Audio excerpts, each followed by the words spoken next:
হাজার টাকা যে ব্যালেন্স, এটা তো আপনার হচ্ছে হলো মিনিমাম ট্যাক্সের হেড। জি জি। আমার প্রশ্ন মিনিমাম তো মিনিমাম ওখানে ট্যাক্সের। 2,60,000 টাকা যদি ন্যূনতম কর হয়, তাহলে 6,45,000 তো এই সাথে জি।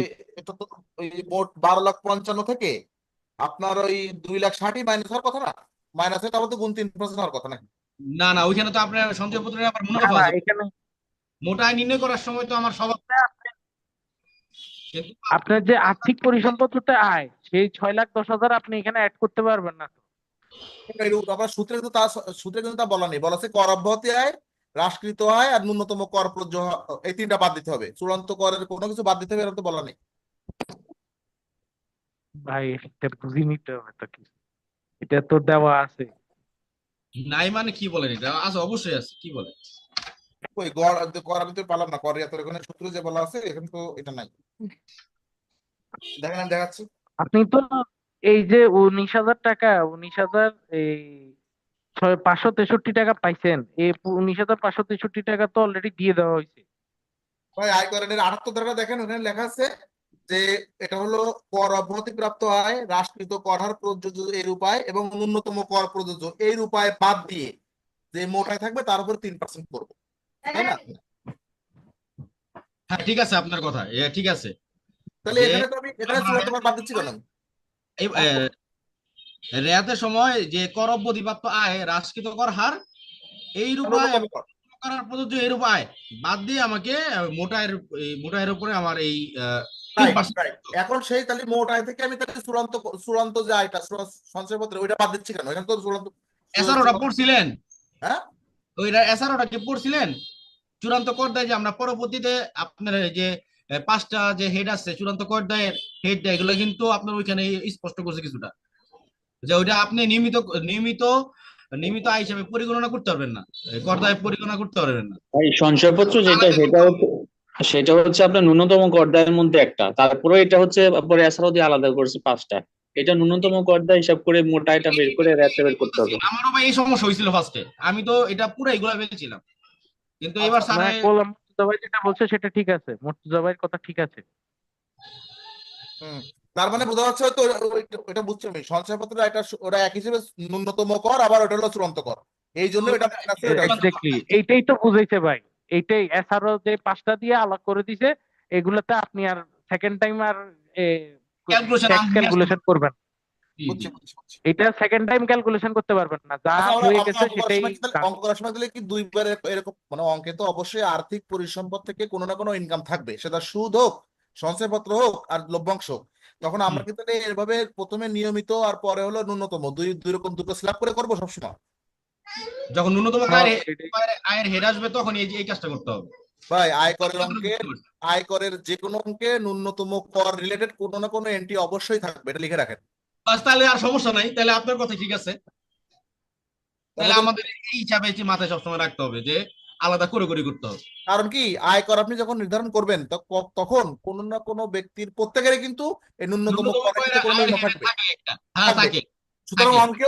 অঙ্কেও এটা অবশ্যই থাকবে এরকম, এই যেখানে ন্যূনতম করে কোনো ইনকাম নেই সে অঙ্ক পরীক্ষা আসবে না। সুন্দর বলছেন। ভালো কথা বলছেন ভাই, ভালো এটা একটা একটা খুব ভালো কথা জিনিস বলছেন। থিওরি ধরছেন। ভাই এবং স্যারে যে ম্যাথটা করেছে না, এরকমই একটা ম্যাথ থাকার সম্ভাবনা বেশি, এখানে কিন্তু ম্যাক্সিমাম জিনিসগুলাই আছে। ওটা আর এই ম্যাথই থাকবো দেখেন, এই ম্যাথে যদি এই পাই যে এই ম্যাথই থাকবো।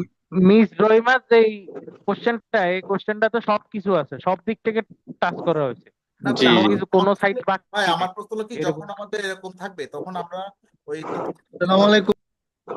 ওয়ালাইকুম আসসালাম স্যার, আসসালামু আসসালামু আলাইকুম। আলাইকুম। আসসালামু ওয়ালাইকুম আলাইকুম। ওয়ালাইকুম আসসালাম। কেমন আছেন সবাই? ওয়ালাইকুম। জি স্যার, ভালো আছি। আলহামদুলিল্লাহ। আসসালামু আলাইকুম স্যার। স্যার আপনি কেমন আছেন? আছি আলহামদুলিল্লাহ, আমি অনেক ভালো আছি।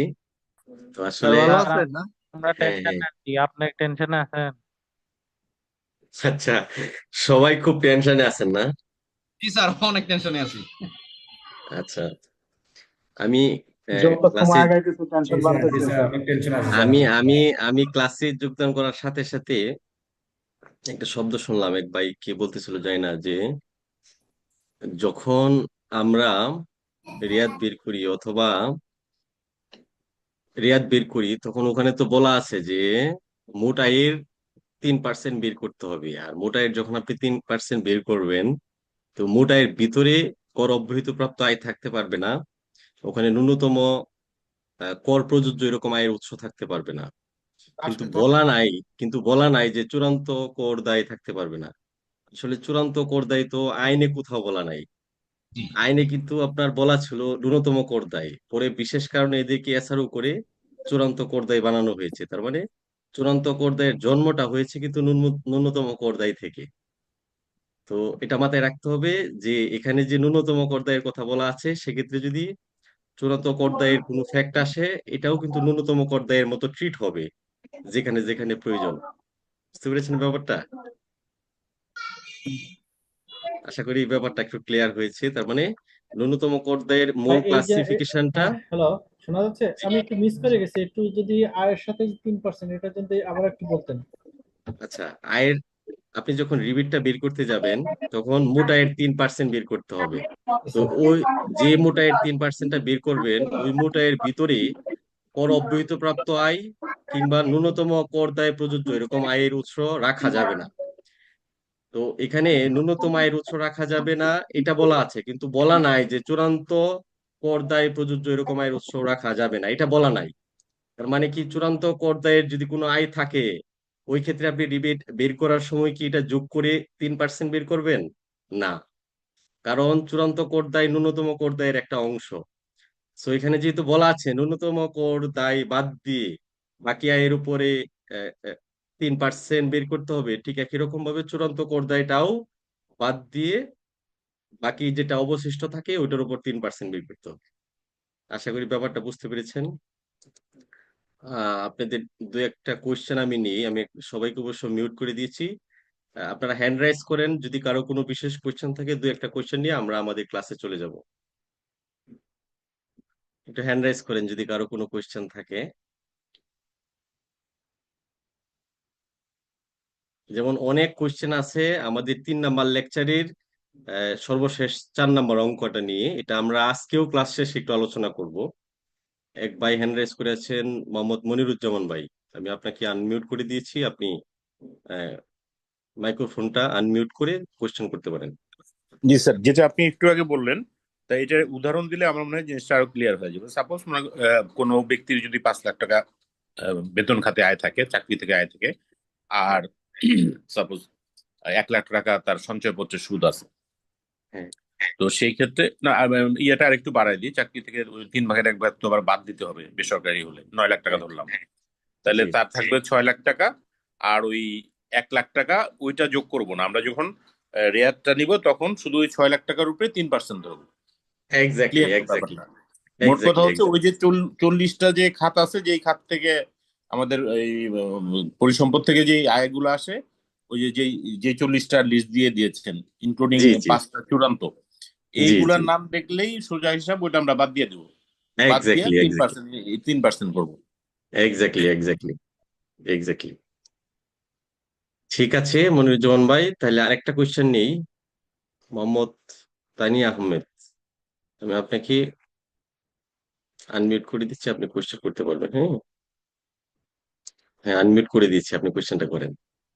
ওকে স্যার, জি। প্রশ্নটা হচ্ছে যে আমি ওই ন্যূনতম কর কর দায়ের যে হেড গুলা হুম।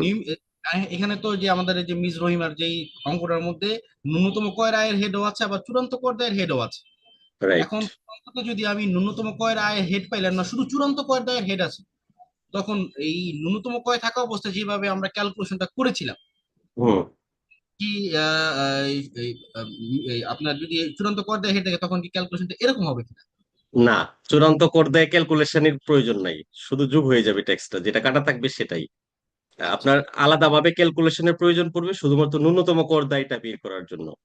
আমাদের তো 3টা কর দায় স্পেসিফিক্যালি আমরা বিভিন্ন অঙ্কে দেখতে পাচ্ছি করা প্রয়োজন হয়। একটা হচ্ছে নিয়মিত উৎসের যে সমস্ত আয় আছে এগুলার ক্ষেত্রে নিয়মিত হারে কর পরিগণনা করা হয়, যেটাকে বলা হয় স্ল্যাব রেটে ট্যাক্স ক্যালকুলেশন। আমরা আরেকটা দেখেছি যে ন্যূনতম কর দায় প্রযোজ্য এরকম আয়ের উৎস, যদি ন্যূনতম কর দায় আয়ের উৎস থাকে, এই ক্ষেত্রে করটা বের করার জন্য, ট্যাক্সটা বের করার জন্য আপনাকে টেস্ট করে, মানে প্রথমে নিয়মিত হারে ট্যাক্স বের করবেন, এরপরে নিয়মিত ও ন্যূনতম এই দুইটার আয়ের উৎস একসাথে যোগ করে ট্যাক্স বের করবেন। ট্যাক্স বের করার পরে নিয়মিত আয়ের উৎসটা বাদ দিবেন, যেটা থাকবে সেটা হচ্ছে ন্যূনতম আয়ের কর দায়। তাহলে এই ন্যূনতম আয়ের কর দায়ের সাথে আবার প্রথমে যে নিয়মিত আয়ের উৎসের কর দায়টা বের করেছিলেন এটা একসাথে যোগ হবে, যোগ হওয়ার পরে এটা হবে মোট ট্যাক্স। আচ্ছা, বুঝতে পেরেছেন? ঠিক আছে। ঠিক আছে, আজকে ক্লাস শেষে আমরা আবারও ওই অঙ্কটা নিয়ে আলোচনা করব, প্রয়োজনে আরো একটা ছোট্ট উদাহরণ দিয়ে বোঝানোর চেষ্টা করব। আজকে আমাদের ক্লাস খুব গুরুত্বপূর্ণ একটা ক্লাস। আমরা আজকে ক্লাস করব ইনকাম ট্যাক্স অফিস যে সমস্ত জরিমানা আরোপ করতে পারে করদাতাদের বিভিন্ন ভুলের কারণে, সে সমস্ত জরিমানা নিয়ে আলোচনা করব। অংশ 19 এই ব্যাপারটা বলা আছে এবং এখানে এই বিষয়গুলো খুব ইম্পর্টেন্ট। আপনাকে জানতে হবে আপনি যে আইনটা, যে লটা অ্যাপ্লিকেশন করতেছেন, এটা যদি মিসইউজ করেন তাহলে আপনার কি ধরনের হ্যাসেল হতে হতে পারে, সেই ব্যাপারগুলো কিন্তু আজকে আমরা দেখব। আমরা দেখে আসছি বেশ শুরু থেকেই যেটা দেখে আসছি, যে আয়কর আইন 2023-এর 345টা ধারা রয়েছে, 25টা অংশ রয়েছে, আর 8টা তফসিল রয়েছে। এখানেই আসলে এই আইনটা এমন একটা আইন, একটা কমপ্লিট ল, যেখানে প্রসিডিউরাল এবং সাবস্টেন্টিভ দুইটা ব্যাপারই জড়িত। তার মানে আপনি আপনি আপনি ট্যাক্সটা নির্ধারণ করার জন্য এই আইনটা ইউজ করবেন, আবার ট্যাক্সটা নির্ধারণে যদি কেউ সঠিকভাবে ট্যাক্সটা নির্ধারণ করতে ব্যর্থ হয়, এটার ফলাফল কি হতে পারে ওখানে এই আইনটাতেই কিন্তু লেখা আছে। আপনাকে অন্য কোনো সাবসিডারি ল আপনাকে ফলো করার প্রয়োজন হয় না, মানে টোটাল একটা কমপ্লিট ল হচ্ছে এটা। তো এখানে আমরা দেখে আসছি যে কিভাবে ট্যাক্সটা নির্ধারণ করবেন, এরপরে কিভাবে ট্যাক্স গুলা পরিশোধ করবেন। এখন দেখতেছি আপনি যদি ওই আইনটার অ্যাপ্লিকেশনটা, এই ধারাগুলা মিসইউজ করে থাকেন, তাহলে কিভাবে আপনার উপর জরিমানা আরোপ হতে পারে সেই ব্যাপারটা আজকে আমরা আমাদের ক্লাসে দেখব। পাশাপাশি দান করটাও দেখে নিব আজকে। ঠিক আছে, আমি এখন তাহলে স্ক্রিন শেয়ারে চলে যাই, আজকের ক্লাস শুরু করে দিই। মোটামুটি অনেকেই জয়েন করে ফেলেছে। আর আপনাদের যদি কোনো কোয়েশ্চেন এরাইজ হয়, আপনারা নোট ডাউন করে রাখবেন, ক্লাস শেষে ইনশাল্লাহ প্রত্যেকে কোয়েশ্চেন নেওয়ার চেষ্টা করব। আপাতত আর কোনো কোয়েশ্চেন না নেই, আমরা ক্লাসটা শুরু করে দিই। ক্লাস শেষে আবার সকলের কোয়েশ্চেন নিব ইনশাল্লাহ।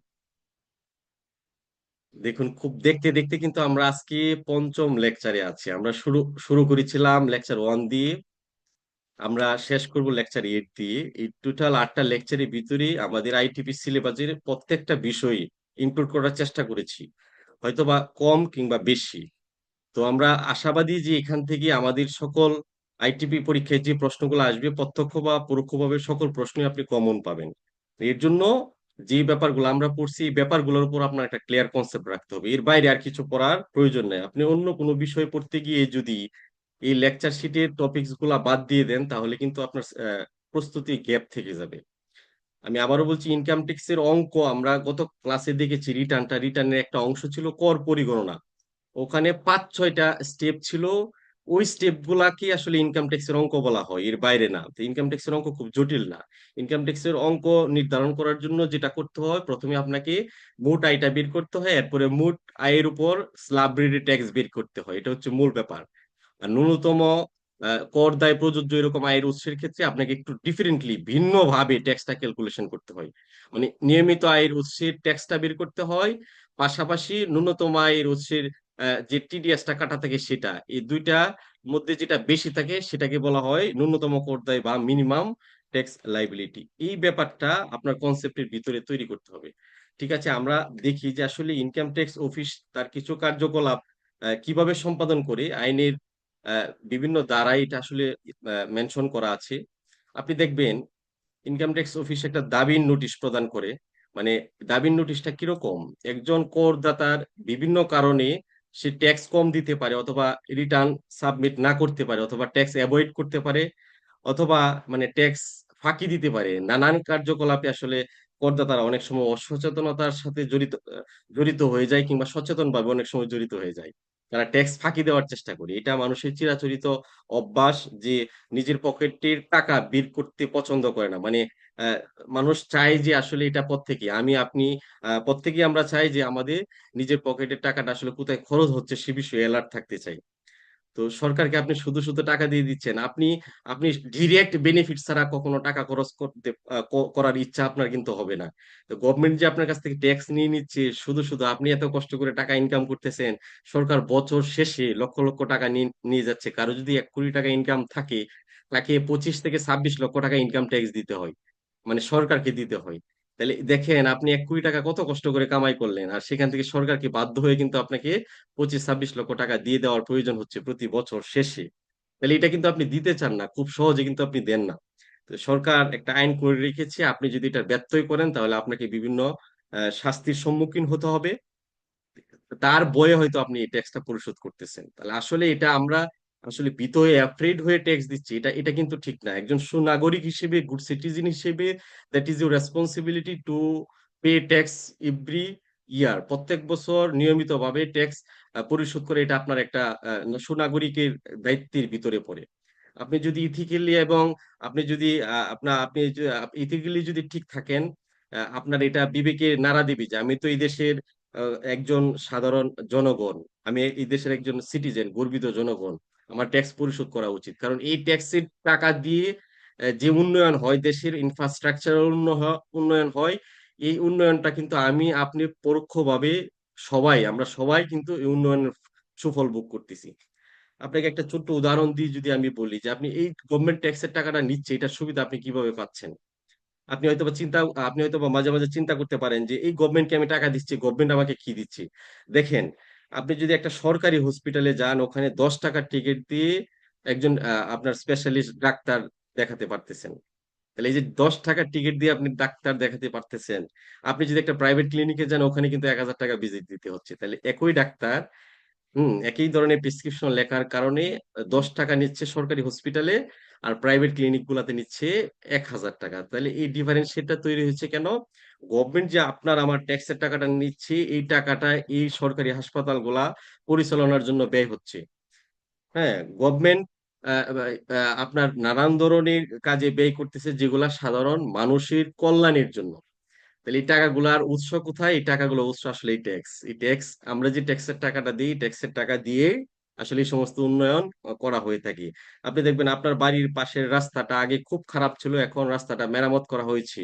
হ্যাঁ, রিক্সা দিয়ে, আমি আমার গ্রামের কথাই যদি বলি, আগে হেঁটে প্রায় 2 কিলোমিটার হেঁটে বাড়ি যাওয়ার প্রয়োজন হতো, এখন একদম রিক্সা বাড়ির সামনে চলে যাচ্ছে। তাহলে এই প্রোগ্রেসটা, এই ডেভেলপমেন্টটা, ইনফ্রাস্ট্রাকচারটা কিভাবে সম্ভব হয়েছে? গভর্নমেন্ট আপনার আমার কাছ থেকে ট্যাক্স কালেকশন করে, অ্যামালগেমেট করে, সাংগঠনিকভাবে অর্গানাইজডলি এই রাস্তাটা আসলে নির্মাণ করেছে। গভর্নমেন্টের এটা একটা পদক্ষেপ। তাহলে দেখেন এর সুফল কিন্তু আমরা প্রত্যেকেই ভোগ করতেছি। তাহলে এটা হচ্ছে একটা ব্যাপার। ইনকাম ট্যাক্স প্রত্যেক মানুষের জন্য, প্রত্যেক নাগরিকের জন্য, যাদের ট্যাক্সেবল ইনকাম আছে, প্রত্যেকেরই দেওয়া উচিত। এটা আমিও দেওয়ার চেষ্টা করি, আপনিও দেওয়ার চেষ্টা করবেন, এবং আপনার যে পরিচিত যারা আছে তাদেরকেও বলবেন যে যথাযথভাবে ট্যাক্স পরিশোধ করা। বাহিরের কান্ট্রি গুলাতে ট্যাক্স দেওয়ার জন্য আসলে ওই এভাবে ইন্সপায়ার্ড করা প্রয়োজন হয় না, মোটিভেট করার প্রয়োজন হয় না, ওরা নিজ দায়িত্বেই কিন্তু ট্যাক্স এভাবে দেয়। যেমন আমি আমার বাসার বিদ্যুৎ বিল যদি আটকে যায়, আমি আমি ভয় পেয়ে যাই যে কখন বিদ্যুতের লাইনটা কেটে দেয়, অথবা গ্যাসের মিটারের যখন আপনার চার্জ কমে যায়, রিচার্জ কমে যায়, আমি দ্রুত মোবাইল আপনার গ্যাসের রিচার্জ করি। কেন? কারণ আমি জানি যে ওইটা চুলাটা বন্ধ হয়ে গেলে আর কি জ্বলবে না, আগুন জ্বলবে না, খাবার খাওয়া যাবে না। তাহলে এই যে আমি ভয় পাইতেছি যে কখন আপনার গ্যাসের রিচার্জ চলে যায়, তার জন্য আমি সবসময় উদ্বিগ্ন থাকি, যথাযথ সময়ে আবার এই রিসার্চটা করার চেষ্টা করি। ঠিক একই রকম ভাবে এই টেনশনটাও আপনার মাথার ভিতরে নেওয়া উচিত। আপনার যদি ট্যাক্স বকেয়া থাকে, ট্যাক্সটা পরিশোধ করে দেওয়া উচিত। যেরকম আপনি চিন্তা করেন বিদ্যুৎ বিলের ক্ষেত্রে।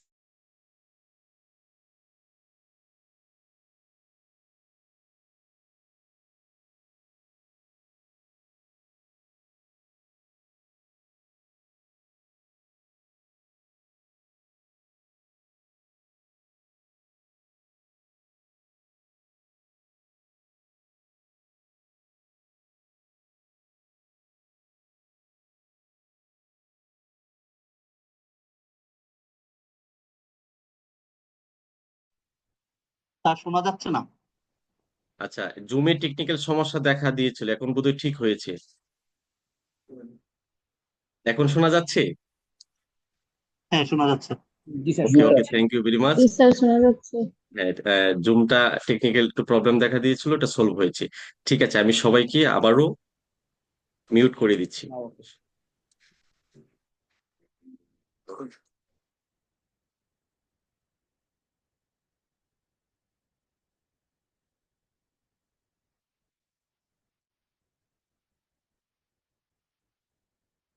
ঠিক আছে, আমরা আলোচনায় চলে যাই। ইনকাম ট্যাক্স অফিসের কিছু কার্যকলাপ আছে সঠিকভাবে ট্যাক্স আদায় করার জন্য। এই কার্যকলাপগুলা কিরকম হতে পারে?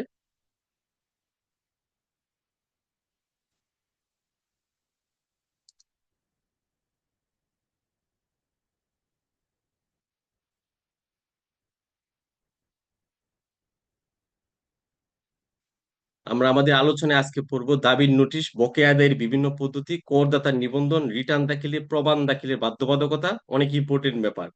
রিটার্ন দাখিলের প্রমাণ প্রদর্শন, ব্যক্তি ব্যক্তি জিনিসটা কি, আমরা অবশ্য এর আগে ধারা 2-এ যে কয়টা ট্রাম পড়ছিলাম ওখানে ব্যক্তিটা দেখে আসছিলাম। ব্যক্তিটা আজকে আবার আমরা দেখবো, এটা খুব ইম্পর্টেন্ট ব্যাপার। রিটার্ন ইত্যাদি দাখিলে ব্যর্থতার জন্য জরিমানা, বিধি দ্বারা নির্ধারিত পদ্ধতি হিসাব রক্ষণাবেক্ষণ না করিবার কি জরিমানা হতে পারে সেটা দেখবো। জাল করদাতা শনাক্তকরণ নম্বর টিএন ব্যবহারের জন্য জরিমানা দেখবো। অগ্রিম কর ইত্যাদি পরিশোধের ব্যর্থতার জন্য জরিমানা কি হতে পারে সেটা দেখবো। নোটিশের অমান্যতার জন্য জরিমানা কি হতে পারে সেটা দেখবো। মানে প্রত্যেকটা জরিমানার জন্য একটা একটা কথা আপনার মনে রাখলে কিন্তু হবে, খুব বেশি কঠিন ব্যাপার না, এগুলা খুব সহজ। রিটার্নের ভিত্তিতে কর পরিশোধের ব্যর্থতার জন্য কি জরিমানা হতে পারে সেটা দেখবো। আয় গোপন করিবার কি জরিমানা হতে পারে, এটা ইম্পর্টেন্ট কিন্তু। চার্টার্ড অ্যাকাউন্টেন্ট কর্তৃক জাল নিরীক্ষা প্রতিবেদন প্রণয়নের জন্য কি জরিমানা হতে পারে সেটা দেখবো। জাল নিরীক্ষা প্রতিবেদন দাখিলের জন্য কি জরিমানা হতে পারে সেটা দেখবো। কর পরিশোধ খেলাপি হইবার জরিমানা সেটা দেখবো। শুনানি ব্যতীত জরিমানা আরোপে নিষেধাজ্ঞা সেটা দেখবো। মানে ইনকাম ট্যাক্স অফিস কোন জরিমানাই করিতে পারিবে না শুনানি ব্যতীত, সেই ব্যাপারটা আলোচনা করা আছে ধারা 280-তে। দাবির নোটিশ জিনিসটা কি, অনেক ইম্পর্টেন্ট ব্যাপার। আপনি যদি ইনকাম ট্যাক্স প্র্যাকটিস করতে যান বা ইনকাম ট্যাক্স অফিসের সাথে জড়িত থাকেন তাহলে এই দাবির নোটিশ শব্দটা আপনি বারবার শুনে থাকবেন। 214 ধারাতে লেখা আছে দাবির নোটিশ। দাবির নোটিশ মানে সরকারের দাবি তোমার কাছে আমি এটা পাবো, এটা কি বলা হচ্ছে, সরকারের দাবি তোমার কাছে আমি এটা পাবো, এই মর্মে যে নোটিশটা ইস্যু করে থাকে সেটা কি বলা হয়, দাবির নোটিশ। দাবি মানে তো বুঝতে পেরেছেন ডেমান্ড, আর নোটিশ মানে নোটিশ, ডেমান্ড নোটিশ বলা হয়। হ্যাঁ, যেটা কি আমরা খুব প্রচলিত ভাবে ডিএন বলি। হ্যাঁ, ট্যাক্স অফিস গুলাতে এটা প্রচলন আছে, ডিএন, ডিএন, দাবির নোটিশ। তো এই দাবির নোটিশটাতে আসলে কি থাকে, সরকারের যে দাবিটা আপনার প্রতি সেটাই লেখা থাকে। সরকার আপনার কাছে আর কিছুই চায় না, ইনকাম ট্যাক্স অফিস আপনার কাছে শুধু ইনকাম ট্যাক্সটাই চা, এটাই এখানে লেখা থাকে। তাহলে এটা লিখে যে নোটিশটা আপনাকে দেওয়া হয় সেটা দাবির নোটিশ। এখানে কি লেখা আছে দেখেন, এই আইনের অধীন কোনো আদেশ বা কার্যক্রমের ফলে কোনো পরিমাণ কর প্রদেয় হইলে, মানে সরকার বলতেছে তোমার কাছে কর প্রদেয় আছে মানে তোমাকে টাকা দিতে হবে। কর প্রদেয় মানে কত টাকা তোমাকে দিতে হবে, কত টাকা তোমার কাছে পাবে ইনকাম ট্যাক্স অফিস, এই ফিগারটা এখানে লিখে দেয়। লিখে, হ্যাঁ, উপকর কমিশনার উক্ত করদাতা বরাবর কর পরিশোধের জন্য দায়ী অন্য কোনো ব্যক্তি এর অন্তর্ভুক্ত হতে পারে। কর নির্ধারণী আদেশের একটি কপি সহ উক্ত পদেয় করের পরিমাণ, পরিশোধের সময়সীমা। তাহলে এখানে কি কি লেখা থাকে, করের পরিমাণ, কর পরিশোধের সময়সীমা, যেমন আপনার কাছে 5 লক্ষ টাকা বকেয়া রয়েছে, মানে 5 লক্ষ টাকা কর নির্ধারণ করা হয়েছে যেটা আপনি এখনো দেননি, অথবা আপনার কাছে 5 লক্ষ টাকা কর বকেয়া রয়ে গেছে। তো এই 5 লক্ষ টাকায় করের পরিমাণটা উল্লেখ থাকবে, পরিশোধের সময়সীমা যে আগামী 1 মাসের মধ্যে বা 15 দিনের মধ্যে সুনির্দিষ্ট একটা ডেট থাকে। দাবির নোটিশে সাধারণত 1 মাসের একটা ডেট থাকে। তাহলে পরিশোধের সময়সীমা থাকবে এবং পদ্ধতি উল্লেখ পূর্বক নির্ধারিত ফর্মে একটি দাবি নোটিশ জারি করবেন। এই ট্যাক্সটা আপনি কিভাবে পরিশোধ করবেন সেটা ওখানে বলা থাকে, যে চালানের মাধ্যমে, অথবা একটা কোড দেওয়া থাকবে যে এই কোডে টাকাটা জমা দেন। এই নোটিশটি দাবির নোটিশ নামে পরিচিত। তাহলে দাবির নোটিশে উল্লেখ থাকে করের পরিমাণ, দাবির নোটিশে উল্লেখ থাকে করটা পরিশোধের সময়সীমা এবং করটা কিভাবে পরিশোধ করা হবে তার পদ্ধতি। তাহলে দাবির নোটিশ কি, বকেয়া কর পরিশোধের সময়সীমা এবং বকেয়া কর পরিশোধের পদ্ধতি সম্বলিত একটি নোটিশকে বলা হয় দাবির নোটিশ। যেটা কে জারি করে থাকে, মানে যেটা ইস্যু করে থাকে কে, উপকর কমিশনার। উপকর কমিশনার খুব ইম্পর্টেন্ট একটা পদবি ইনকাম ট্যাক্স অফিসে, সরাসরিভাবে কর নির্ধারণের সাথে তিনি জড়িত। বুঝতে পেরেছেন ব্যাপারটা? উপকর কমিশনার একটা পোস্ট এই পোস্টে সাধারণত আরো কয়েকটা সাব পোস্ট আছে যারা উপকর কমিশনার হিসেবে পরিচিত। এরা হতে পারে অতিরিক্ত সহকারী কর কমিশনার, অতিরিক্ত সহকারী কর কমিশনার, উনিও একজন উপকর কমিশনার, কারণ ওনারা ট্যাক্স নির্ধারণ করে থাকে। সহকারী কর কমিশনার, তাহলে সহকারী কর কমিশনারটা হচ্ছে সরাসরি বিসিএস এ যারা আসে তারা প্রথমেই এই পোস্টটাতে এসে কিন্তু আসলে যোগদান করে। বুঝতে পেরেছেন ব্যাপারটা? তাহলে তার মানে উনিও একটা সার্কেলের দায়িত্ব পান। উপকর কমিশনার মানে হচ্ছে সার্কেল প্রধান, আর সার্কেল প্রধানে বেশ কয়েকটা পোস্টধারী লোকজন প্রধান হয়ে থাকে। এর মধ্যে একটা হচ্ছে অতিরিক্ত কর কমিশনার, সহকারী কর কমিশনার, আর এই সহকারী কর কমিশনার থেকে আবার উপকর উপকর কমিশনারে পদোন্নতি পাই। আবার recovery officer, tax recovery officer বলা হয়, ট্যাক্স রিকভারি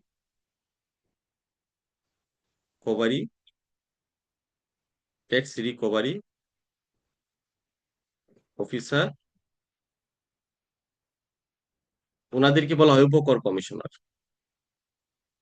ঠিক আছে, ওনাদেরকে উপকর কমিশনার বলে। যদিও উপকর কমিশনার এটা সার্কেলের প্রধান হিসেবে দায়িত্ব পালন করে কারা? অতিরিক্ত সহকারী কর কমিশনার, সহকারী কর কমিশনার, আর হচ্ছে উপকর কমিশনার, আবার ট্যাক্স রিকভারি অফিসার। এরা প্রত্যেকেই সার্কেলের প্রধানের দায়িত্ব পালন করে থাকে। এটা হচ্ছে দাবির নোটিশ, অনেক ইম্পর্টেন্ট একটা ব্যাপার। এটা কিন্তু আপনারা বারবার পরে মুখস্থ রাখবেন। এখানে যে বিষয়টা খুব গুরুত্বপূর্ণ, উপকর কমিশনার কর্তৃক জারিকৃত একটা নোটিশ, যেটাকে দাবির নোটিশ বলা হয়, যেখানে লেখা থাকে করের পরিমাণ, কর পরিশোধের সময়সীমা এবং কর পরিশোধের পদ্ধতি। ঠিক আছে। 2 নম্বরে বলা আছে করদাতা আরোপিত কর নির্ধারিত আদেশের বিরুদ্ধে অথবা উল্লিখিত করের পরিমাণের বিরুদ্ধে আইনের অধীন আপিল পেশ করিলে আপিল নিষ্পত্তি না হওয়া পর্যন্ত উপকর কমিশনার করদাতাকে খেলাপি করদাতা হিসেবে গণ্য করিবেন না। তার মানে ধরেন একটা ডিএন বা দাবির নোটিশ ইনকাম ট্যাক্স অফিস থেকে বা উপকর কমিশনার আপনার কাছে পাঠালো, আপনি করদাতা, আপনার কাছে 2 লক্ষ টাকা কর বকেয়া পাবে বলে ঘোষণা আছে এই দাবির নোটিশটাতে। এখন আপনি আবার এই যে চাইলে উপকর কমিশনার আপনি দিয়ে দিলেন, এটা তো একটা খুব স্বাভাবিক সহজ সমাধান হয়ে গেল। আর ধরেন আপনি বললেন যে না, 2 লক্ষ টাকা আমার কাছে কিভাবে পাবে, এত টাকা ট্যাক্স তো আমার কাছে পাওয়ার কথা না। তখন এই অভিযোগটা আপনি কি এই উপকর কমিশনারের কাছে করবেন না, এই অভিযোগটা গিয়ে করতে হয় আপিলে। তাহলে আপনি আপিল করতে পারেন। তাহলে আপনি যদি নির্দিষ্ট সময়ের ভিতরে আপিল করে ফেলেন, তাহলে আবার উপকর কমিশনার যে আপনাকে 1 মাস সময়সীমা বেঁধে দিল, এটা পার হয়ে গেলেও সে ট্যাক্সটা আপনার কাছ থেকে আদায় করতে পারবে না। আপনি অবগত করবেন যে আমি আপিল লিখেছি, ওখান থেকে যে সমাধান আসবে তখন আমি ট্যাক্স দিব। এভাবে আপনি টাইমটা কিল করে সামনের দিকে এগিয়ে নিয়ে যেতে পারেন। এটা হচ্ছে একটা প্রক্রিয়া, যে আপনি কিভাবে, আপনি যদি সংক্ষুব্ধ হন, উপকর কমিশনার যে দাবির নোটিশটা আপনার কাছে দিল সেটাতে যদি আপনি সংক্ষুব্ধ হন, তাহলে আপনি আপিলে যাবেন। আপিলে গেলে আপিল থেকে নিষ্পত্তি হয়ে যেটা আসবে, আবার দাবির নোটিশ আপনাকে প্রেরণ করা হবে। তাহলে ইনকাম ট্যাক্স অফিস আপনার কাছ থেকে কোনো কিছু আদায় করার জন্য, বকেয়া কোনো কিছু আদায় করার জন্য অবশ্যই একটা দাবির নোটিশ প্রেরণ করবে। দাবির নোটিশ ছাড়া আপনি কিভাবে বুঝবেন যে আপনার উপর ট্যাক্স আরোপ করা হয়েছে? বোঝার কিন্তু সুযোগ নাই। ঠিক না? কিছু ব্যাপার। তো এই যে আপনার কাছে বকেয়া আছে, আপনি বকেয়া দিচ্ছেন না, আপনি আপিলে গেছেন, আপিল থেকেও বলে দিছে যে উপকর কমিশনার যে ট্যাক্সটা নির্ধারণ করেছে, ধরেন উপকর কমিশনার 2 লক্ষ টাকা বকেয়া আছে এই মর্মে আপনার নিকট একটা দাবির নোটিশ প্রেরণ করলো। আপনি আপিলে গেছেন, আপিল থেকেও বলে দিছে যে তোমার 2 লক্ষ টাকাই দিতে হবে, উপকর কমিশনার যে ট্যাক্সটা নির্ধারণ করেছে এটা ঠিক আছে। তাহলে আপনি আপিল থেকেও একই বিচার পেয়ে আসলেন, পেয়ে এসে আপনি ট্যাক্স দিচ্ছেন না বা দিতে পারতেছেন না, আপনি আপনার অসামর্থ্যের কারণেও দিতে পারতেছেন না, এটা হতে পারে। যদি আপনি আপনার অসামর্থ্যের জন্য না দিতে পারেন, তাহলে তো আপনি কর খেলাপি হয়ে গেলেন, আপনার কোনো কিছু নাই। কিন্তু আপনার আছে, এরপর আপনি দিতেছেন না, আপনি অ্যাভয়েড করার চেষ্টা করতেছেন। তখন ইনকাম ট্যাক্স অফিস বেশ কয়েকটা পদ্ধতি অনুসরণ করে আপনার কাছ থেকে কিন্তু ট্যাক্স নিয়ে আদায় করে নিয়ে যেতে পারে। ইনকাম ট্যাক্সের সবচেয়ে ভয়ঙ্কর ভয়ঙ্কর ব্যাপারগুলো আসলে ট্যাক্স আদায়ের ক্ষেত্রে লক্ষ্য করা যায়। এখানে কি হতে পারে আপনি খেয়াল করেন। 1 নম্বরে করদাতার ব্যাংক হিসাব হইতে সরাসরি সরকারের ব্যাংক হিসাবে ট্রান্সফারের মাধ্যমে করদাতার নিকট হইতে বকেয়া কর আদায় করা যাইবে। তাইলে বকেয়া যদি হয়ে যা কর, তাহলে ইনকাম ট্যাক্স অফিস আপনার কাছ থেকে বিভিন্ন উপায় আদায় করতে পারে। এর মধ্যে একটা উপায় আমি যদি বলি, 1 নাম্বার যেখানে বলা আছে করদাতার যে ব্যাংক অ্যাকাউন্ট আছে এখানে যদি টাকা থাকে, ধরেন করদাতার কাছে ইনকাম ট্যাক্স অফিস 2 লক্ষ টাকা পাবে, মানে ট্যাক্স বাবদ 2 লক্ষ টাকা বকেয়া হয়ে আছে, ইনকাম ট্যাক্স দিচ্ছে না করদাতা, কিন্তু করদাতার ব্যাংকে টাকা আছে, ডিপিএস থাকতে পারে, এফডিআর থাকতে পারে, কোনো সমস্যা নাই, যে কোনো মারফত যদি টাকা থাকে, হুম, ধরেন ব্যাংকে তার 5 লক্ষ টাকা আছে, তাহলে ইনকাম ট্যাক্স অফিস থেকে ব্যাংক অ্যাটাচ করা হয়, ইনকাম ট্যাক্স অফিস থেকে ব্যাংকে চিঠি দেওয়া হয় যে এই মিস্টার রহিমের কাছে 2 লক্ষ টাকা বকেয়া আছে। আইনে বলা আছে এই চিঠিটা পাওয়ার পর পর ব্যাংক ম্যানেজার এই 2 লক্ষ টাকা আগে ইনকাম ট্যাক্স পরিশোধ করার পরে ওই করদাতাকে বা ওই ব্যাংকের জন্য তো ওই ব্যক্তি তার ক্লায়েন্ট, ওই ক্লায়েন্টকে ব্যাংক জানাবে, তার মানে আগে ট্যাক্সটা দিবে, এর পরে জানাবে যে আপনার টাকা সরকার নিয়ে নিচ্ছে। যদি এর ব্যত্যয় ওই ব্যাংকের ম্যানেজার করে, তাহলে কিন্তু ওই ব্যাংক ম্যানেজার ব্যক্তিগতভাবে এই টাকাটা পরিশোধ করার জন্য দায়ী থাকবে, এটা কিন্তু আইনে স্পষ্টভাবে বলা আছে। তাহলে আপনি চিন্তা করতে পারেন ইনকাম ট্যাক্সের যে একটা, এটা যদি যথাযথভাবে অ্যাপ্লিকেশন করা হয় তাহলে কত ভয়ঙ্কর রূপ হতে পারে, মানে আপনার ব্যাংকের টাকা নিয়ে চলে যাবে, টোটাল টাকাটা আপনাকে জানানো হবে না, পরে জানানো হবে। মানে ব্যাংক ম্যানেজার বলবে না যে করিম সাহেব আপনার তো বকেয়া আছে ট্যাক্স 2 লক্ষ টাকা, ইনকাম ট্যাক্স অফিস থেকে তো চিঠি আসছে, আপনি ট্যাক্সটা পরিশোধ করেন আসেন, এরকম বলার সুযোগ সে পাবে না। যদি এরকম বলে তাহলে তো ওই করদাতা ব্যাংক থেকে সকল টাকা উইথড্র করে নিয়ে চলে যাবে, তাই না? সে হয়তো বা ট্যাক্সটা অ্যাভয়েড করার চেষ্টা করবে। এই জন্য আইনটাতে বলা আছে ট্যাক্সের টাকাটা ম্যানেজার আগে পরিশোধ করে এরপরই করদাতাকে বা তার ক্লায়েন্টকে সে জানাবে। যদি এর ব্যত্যয় ঘটায় তাহলে ম্যানেজার ব্যক্তিগতভাবে এই টাকাটার জন্য দায়ী থাকবে।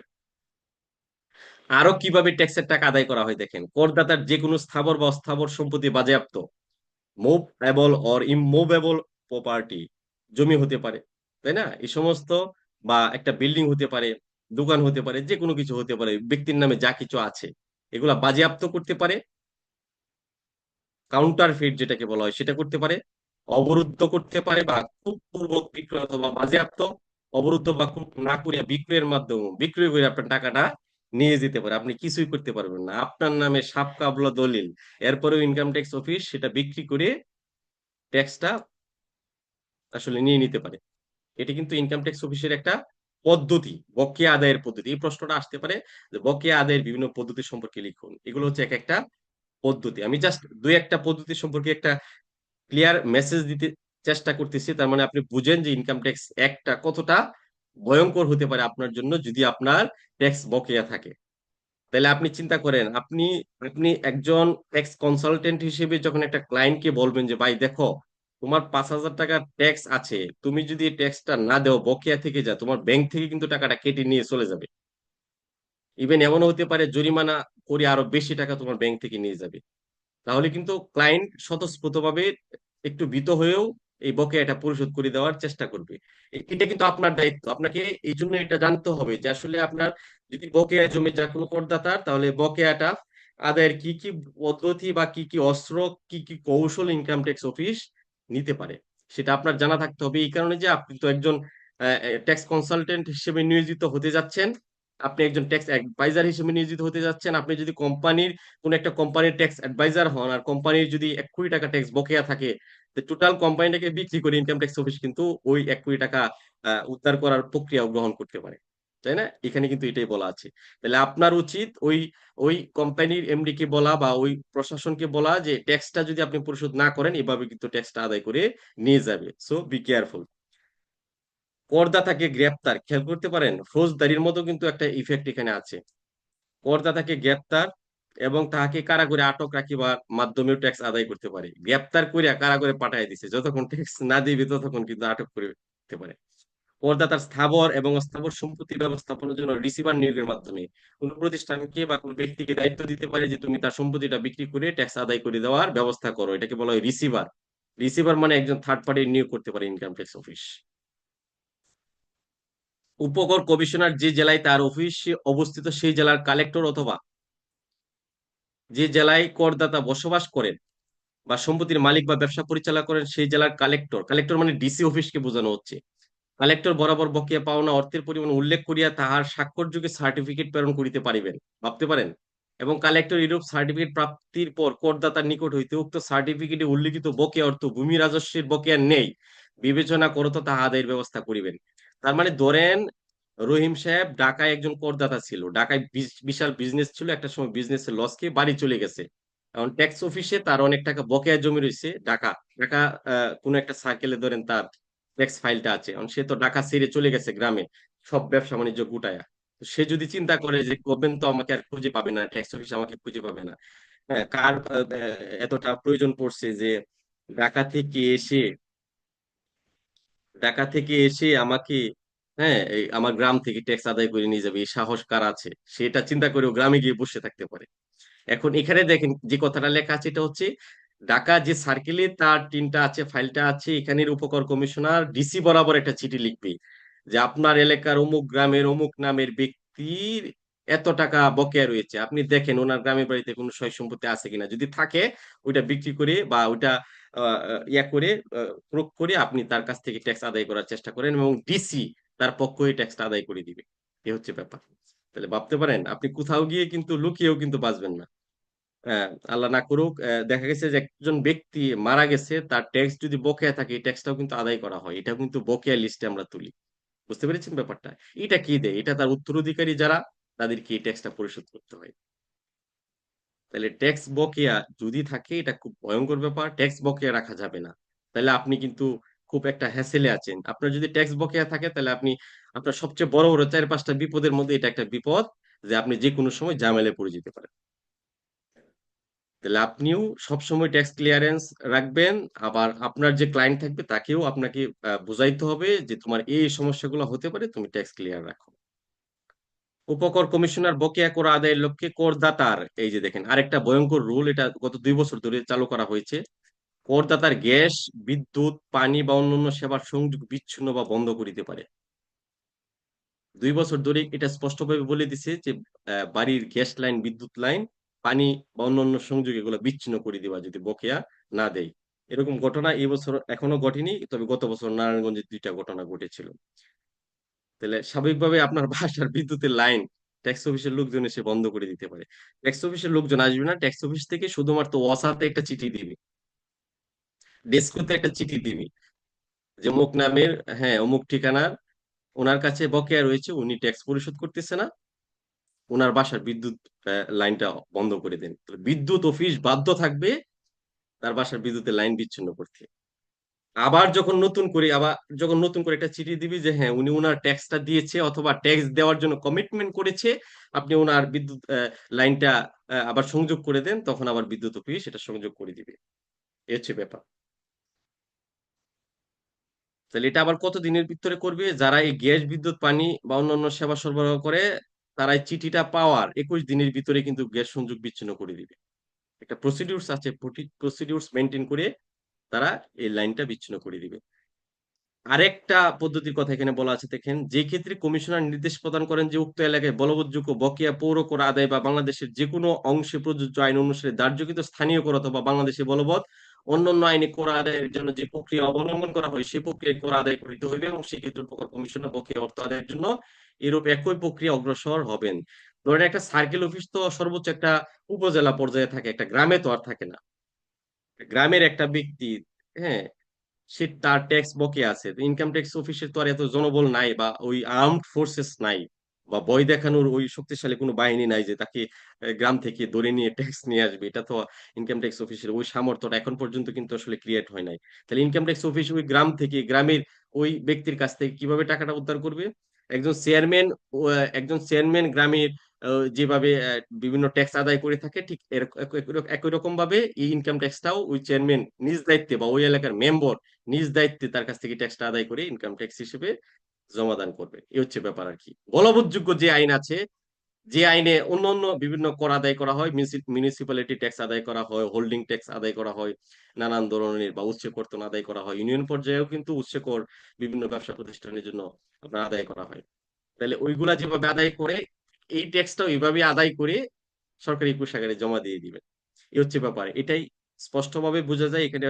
এখানে আমরা 5টা ব্যাপার আলোচনা করেছি, বকেয়া আদায়ের বিভিন্ন পদ্ধতি, এছাড়াও বকেয়া আদায়ের আরো বিভিন্ন পদ্ধতি রয়েছে।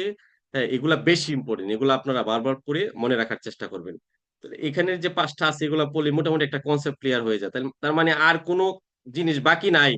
মানে তুমি যদি ট্যাক্স বকেয়া রাখো, তাহলে গভর্নমেন্ট যে কোনো ইস্যুতে যে কোনো প্রক্রিয়ায় তোমার কাছ থেকে ট্যাক্সটা নিয়ে নিতে পারে। এটা আইনে কিন্তু এটা একদম ফ্রিডম করে দেওয়া আছে। করদাতার নিবন্ধন ধারা 261-তে বলা আছে যে করদাতা কিভাবে নিবন্ধিত হবেন, নিবন্ধন কিভাবে করবেন। আপনি করদাতা, আপনাকে আপনার অবশ্যই একটা ট্যাক্স পেয়ার্স আইডেন্টিফিকেশন নাম্বার থাকতে হবে। ট্যাক্স পেয়ার্স আইডেন্টিফিকেশন নাম্বার, এটা একটা পরিচিতি। এনআইডি যেরকম একটা নাম্বার থাকে, 10 ডিজিটের একটা নাম্বার থাকে, ঠিক একই রকম ভাবে 12 ডিজিটের একটা নাম্বার থাকে করদাতাদের জন্য। তাহলে কিভাবে করদাতারা আসলে নিবন্ধিত হয় এটা এখানে বলা আছে যে কোনো ব্যক্তি নিজেকে করদাতা হিসেবে নিবন্ধন করিবেন বা ভোট নিবন্ধিত করদাতাকে একটি করদাতা শনাক্তকরণ নম্বর বা TIN tax payers identification number বা টিন প্রদান করিবেন যদি তিনি করদাতা হন। তাহলে করদাতা হলেই তাকে ভোট কি করবে, ভোট মানে জাতীয় রাজস্ব বোর্ড, এনবিআর কে বোঝানো হয়েছে, ইনকাম ট্যাক্স অফিস কে বোঝানো হয়েছে। তাহলে তাহলে বোর্ড কি করবে, তাকে অবশ্যই একটা টিন দিবে যদি সে করদাতা হয় অথবা ধারা 166 অধীন রিটার্ন জমা দিতে বাধ্য হন, গত ক্লাসে আমরা যেগুলা দেখেছি, অথবা ধারা 264 অধীন রিটার্ন দাখিলে প্রমাণ উপস্থাপন করিতে বাধ্য হন। ধারা 264-তে বলা আছে যে কিছু নাগরিক সুবিধা নেওয়ার জন্য বাংলাদেশে পিএসআর বা proof of submission of return আপনাকে সাবমিট করতে হবে। আপনি যদি আইআরসি ইআরসি লাইসেন্স নিতে চান, আপনাকে proof of submission of return submit করতে হবে। আপনি যদি একটা সিটি কর্পোরেশনের ট্রেড লাইসেন্স নিতে চান, তাহলে কিন্তু এই proof of submission of return বা পিএসআর জমা দিতে হবে। এটা বলা আছে 264 ধারায়। তাহলে যাদের যাদের 264 ধারার সেবাগুলা প্রয়োজন, তারা করদাতা হিসেবে নিবন্ধিত হবেন এবং তাদেরকে একটা টিআইএন অথবা ট্যাক্স পেয়ার্স আইডেন্টিফিকেশন নাম্বার দেওয়া হবে। কর প্রদান করিতে অথবা রিটার্ন দাখিল করিতে যিনি ইচ্ছুক, তাকেও ট্যাক্স পেয়ার্স আইডেন্টিফিকেশন নাম্বার দেওয়া হবে, সে নিবন্ধিত হবেন। সরকার এই পর্যন্ত ধরতে পারে নাই, অনেক লোক আছে যাদের প্রচুর টাকা অর্থ, কিন্তু এখন পর্যন্ত ধরতে পারে নাই। এর মধ্যে আবার অনেকে আছে ইচ্ছাকৃতভাবে বলতেছে যে আমার টিনটা আমি করি, মানে তার কোনো প্রয়োজন নাই। সে স্বেচ্ছায় গিয়ে একটা টিন নিচ্ছে এরপর রিটার্ন সাবমিট করতেছে, তাহলে তাকে নিবন্ধন করতে হবে। এটা এখানে বলা আছে, কর প্রদান করিতে অথবা রিটার্ন দাখিল করিতে যিনি ইচ্ছুক, অথবা কারো ধরেন ট্যাক্সেবল ইনকাম নাই, তারপরেও সে দেশের নাগরিক হিসেবে চিন্তা করতেছে যে আমার একটা ট্যাক্স ফাইল থাকা উচিত, আমার কি কি আছে, আমি কি করি, আমার ইনকাম সোর্স কি, আমি কি খরচ করি, এই ব্যাপারগুলো আমি সরকারকে জানিয়ে রাখি। এটা কিন্তু একজন নাগরিকের একটা responsibility, that is the responsibility for a good citizen. একজন নাগরিকের এটা একটা দায়িত্ব কিন্তু, তার নিজের সম্পদের হিসাব সরকারের কাছে গচ্ছিত রাখা। যে ক্ষেত্রে কোনো ব্যক্তি যিনি উপধারা 1-এর অধীন নিবন্ধিত করদাতা হইবার যোগ্য কিন্তু নিবন্ধন গ্রহণ করিয়া টিআইএন গ্রহণে ব্যর্থ হয়েছেন, সেই ক্ষেত্রে আয়কর কর্তৃপক্ষ উক্তরূপ ব্যক্তিকে নিবন্ধিত করিয়া টিআইএন প্রদান করিতে পারিবেন। মানে কারো নিবন্ধন করার প্রয়োজন কিন্তু সে নিবন্ধন করতেছে না, তাহলে ইনকাম ট্যাক্স অফিস তাকে বাধ্য করতে পারে টিআইএন করার জন্য। রিটার্ন দাখিলে প্রমাণ দাখিলের ব্যর্থতা, রিটার্ন দাখিলে প্রমাণ দাখিলের ব্যর্থতা মোস্ট ইম্পর্টেন্ট একটা ব্যাপার। এখানে কমপক্ষে 5 মার্কসের একটা কোয়েশ্চেন থাকবে এখান থেকে। বুঝতে পেরেছেন ব্যাপারটা? ধরেন এখানে থাকতে পারে, এটা একটা ইম্পর্টেন্ট কোয়েশ্চেন, এই আইনে যাহা কিছু থাকুক না কেন উপধারা 3-এ উল্লিখিত ক্ষেত্র সমূহে একজন ব্যক্তিকে রিটার্ন দাখিলে প্রমাণ দাখিল করিতে হবে। মানে উল্লিখিত উপধারা 3-এ উল্লিখিত ক্ষেত্র সমূহে, মানে এখানে কিছু সেবার কথা বলা আছে, দেখেন উপধারা 3-এ, এই যে 3-এ বলা আছে, এই যে 3-এ বলা আছে রিটার্ন দাখিলের প্রমাণ কোথায় দাখিল করিতে হইবে, করারোপযোগ্য আয় না থাকা সাপেক্ষে 20 লক্ষাধিক টাকা ঋণ গ্রহণে। আপনি যদি ব্যাংক থেকে 20 লক্ষ টাকা ঋণ পেতে চান, ব্যাংক কিন্তু আপনাকে বলবে যে আপনি আপনার টিআইএন দেন এবং আপনি যে রিটার্ন সাবমিট করেছেন এটার প্রমাণ দেন। বুঝতে পেরেছেন ব্যাপারটা? তাহলে এরকম আসতে পারে যে রিটার্ন দাখিলে প্রমাণ দাখিল করিতে হবে, এরকম 5টি সেবা উল্লেখ করুন। আপনি যদি সিটি কর্পোরেশন বা পৌরসভা এলাকায় ট্রেড লাইসেন্স পেতে চান, আপনাকে আপনার টিআইএন থাকতে হবে। ঠিক আছে, দেখছেন এই কাজগুলা। ক্রেডিট কার্ড যদি আপনি পাইতে চান, আপনার কিন্তু টিআইএন থাকতে হবে। অনেকেই শুধু ক্রেডিট কার্ডের জন্য কিন্তু টিআইএন নিচ্ছে, হ্যাঁ তাই না? তাহলে টিআইএন নিয়ে কিন্তু আগে শুধু টিআইএন নাম্বারটা হলে ক্রেডিট কার্ড দিয়ে দিত, এখন কিন্তু proof of submission of return চাচ্ছে, মানে আপনি টিআইএন এর এগেইনস্টে রিটার্ন সাবমিট করেছেন কিনা এটাও কিন্তু ব্যাংক জানতে চাই। ঠিক আছে, তাহলে দেখেন এখানে কতগুলো সেবার কথা বলা আছে, দেখছেন?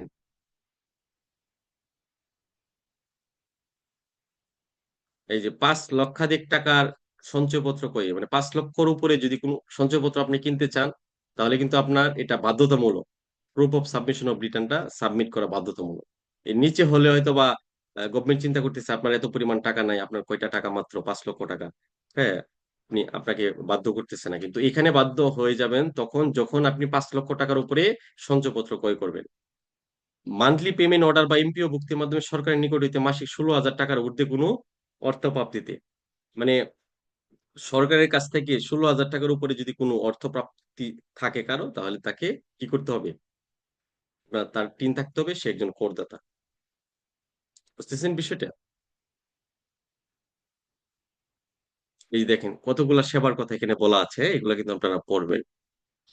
এই যে এখানে 45টা সেবার কথা বলছে না, এই দেখেন 45 নাম্বারটা কি বলছে, সিটি কর্পোরেশন এলাকায় অবস্থিত কমিউনিটি সেন্টার, কনভেনশন হল বা সমজাতীয় কোনো সেবা গ্রহণকালে, কনভেনশন হল যদি আপনি ভাড়া নিতে চান, তো ভাড়া যখন আপনি নিবেন, কনভেনশন হলের যে ম্যানেজমেন্ট তারা কিন্তু বলবে যে আপনি proof of submission of return PSR জমা দেন, তা না হলে কিন্তু দিবে না। এছাড়া বোর্ড সাধারণ বা বিশেষ আদেশ দ্বারা কোনো ব্যক্তিকে রিটার্ন দাখিলে প্রমাণ দাখিল করা হইতে অব্যাহতি দিতে পারে, মানে কারোর যদি প্রয়োজন না হয় এই সেবাগুলা নিচ্ছে, এরপরেও যদি বোর্ড বলে যে না, তার রিটার্ন সাবমিশন করতে হবে না, তাহলে তার রিটার্ন সাবমিশন না করলে হবে, তার টিআইএন নিবন্ধন না করলে হবে। এটা টোটালি মানে আইনটা কভার করতেছে আর কি। মানে আইনের বিভিন্ন জায়গায় বিভিন্ন রকম ফ্যাক্ট দেওয়া আছে একটা আইনকে কভার করানোর জন্য, আপনি বিভিন্ন অ্যাঙ্গেল থেকে চিন্তা করে কিন্তু আইনটাকে কভার করাইতে হবে। এখানে একটা লাইন যেটা আমি পড়ছিলাম, তখন আমার মনে মনে মনে হচ্ছিল যে আপনাদের কোশ্চেনটা জাগতে পারে। বলছে মান্থলি পেমেন্ট অর্ডার বা এমপিও ভুক্তির মাধ্যমে সরকারের নিকট হইতে মাসিক 16,000 টাকার ঊর্ধ্বে, তার মানে কি এর নিচে টাকা যদি সরকারের কাছ থেকে নেওয়া হয়, সে কি, তার কি টিআইএন নেওয়ার প্রয়োজন নাই? হ্যাঁ, প্রয়োজন আছে। অন্য একটা জায়গায় গিয়ে আপনি পাবেন যে যারা গণকর্মচারী তাদেরকে রিটার্ন সাবমিট করতে হবে, তাহলে রিটার্ন সাবমিট করার জন্য তো আগে টিন খুলতে হবে, তাই না? তাহলে বিভিন্ন ইস্যুতে আসলে ট্যাক্স নেটটা বাড়ানোর চেষ্টা করতেছে সরকার এবং আইনে, যেখানে যে উৎস দিয়ে কভার হয় ওই উৎস দিয়ে অ্যাপ্লিকেশন করতে হবে।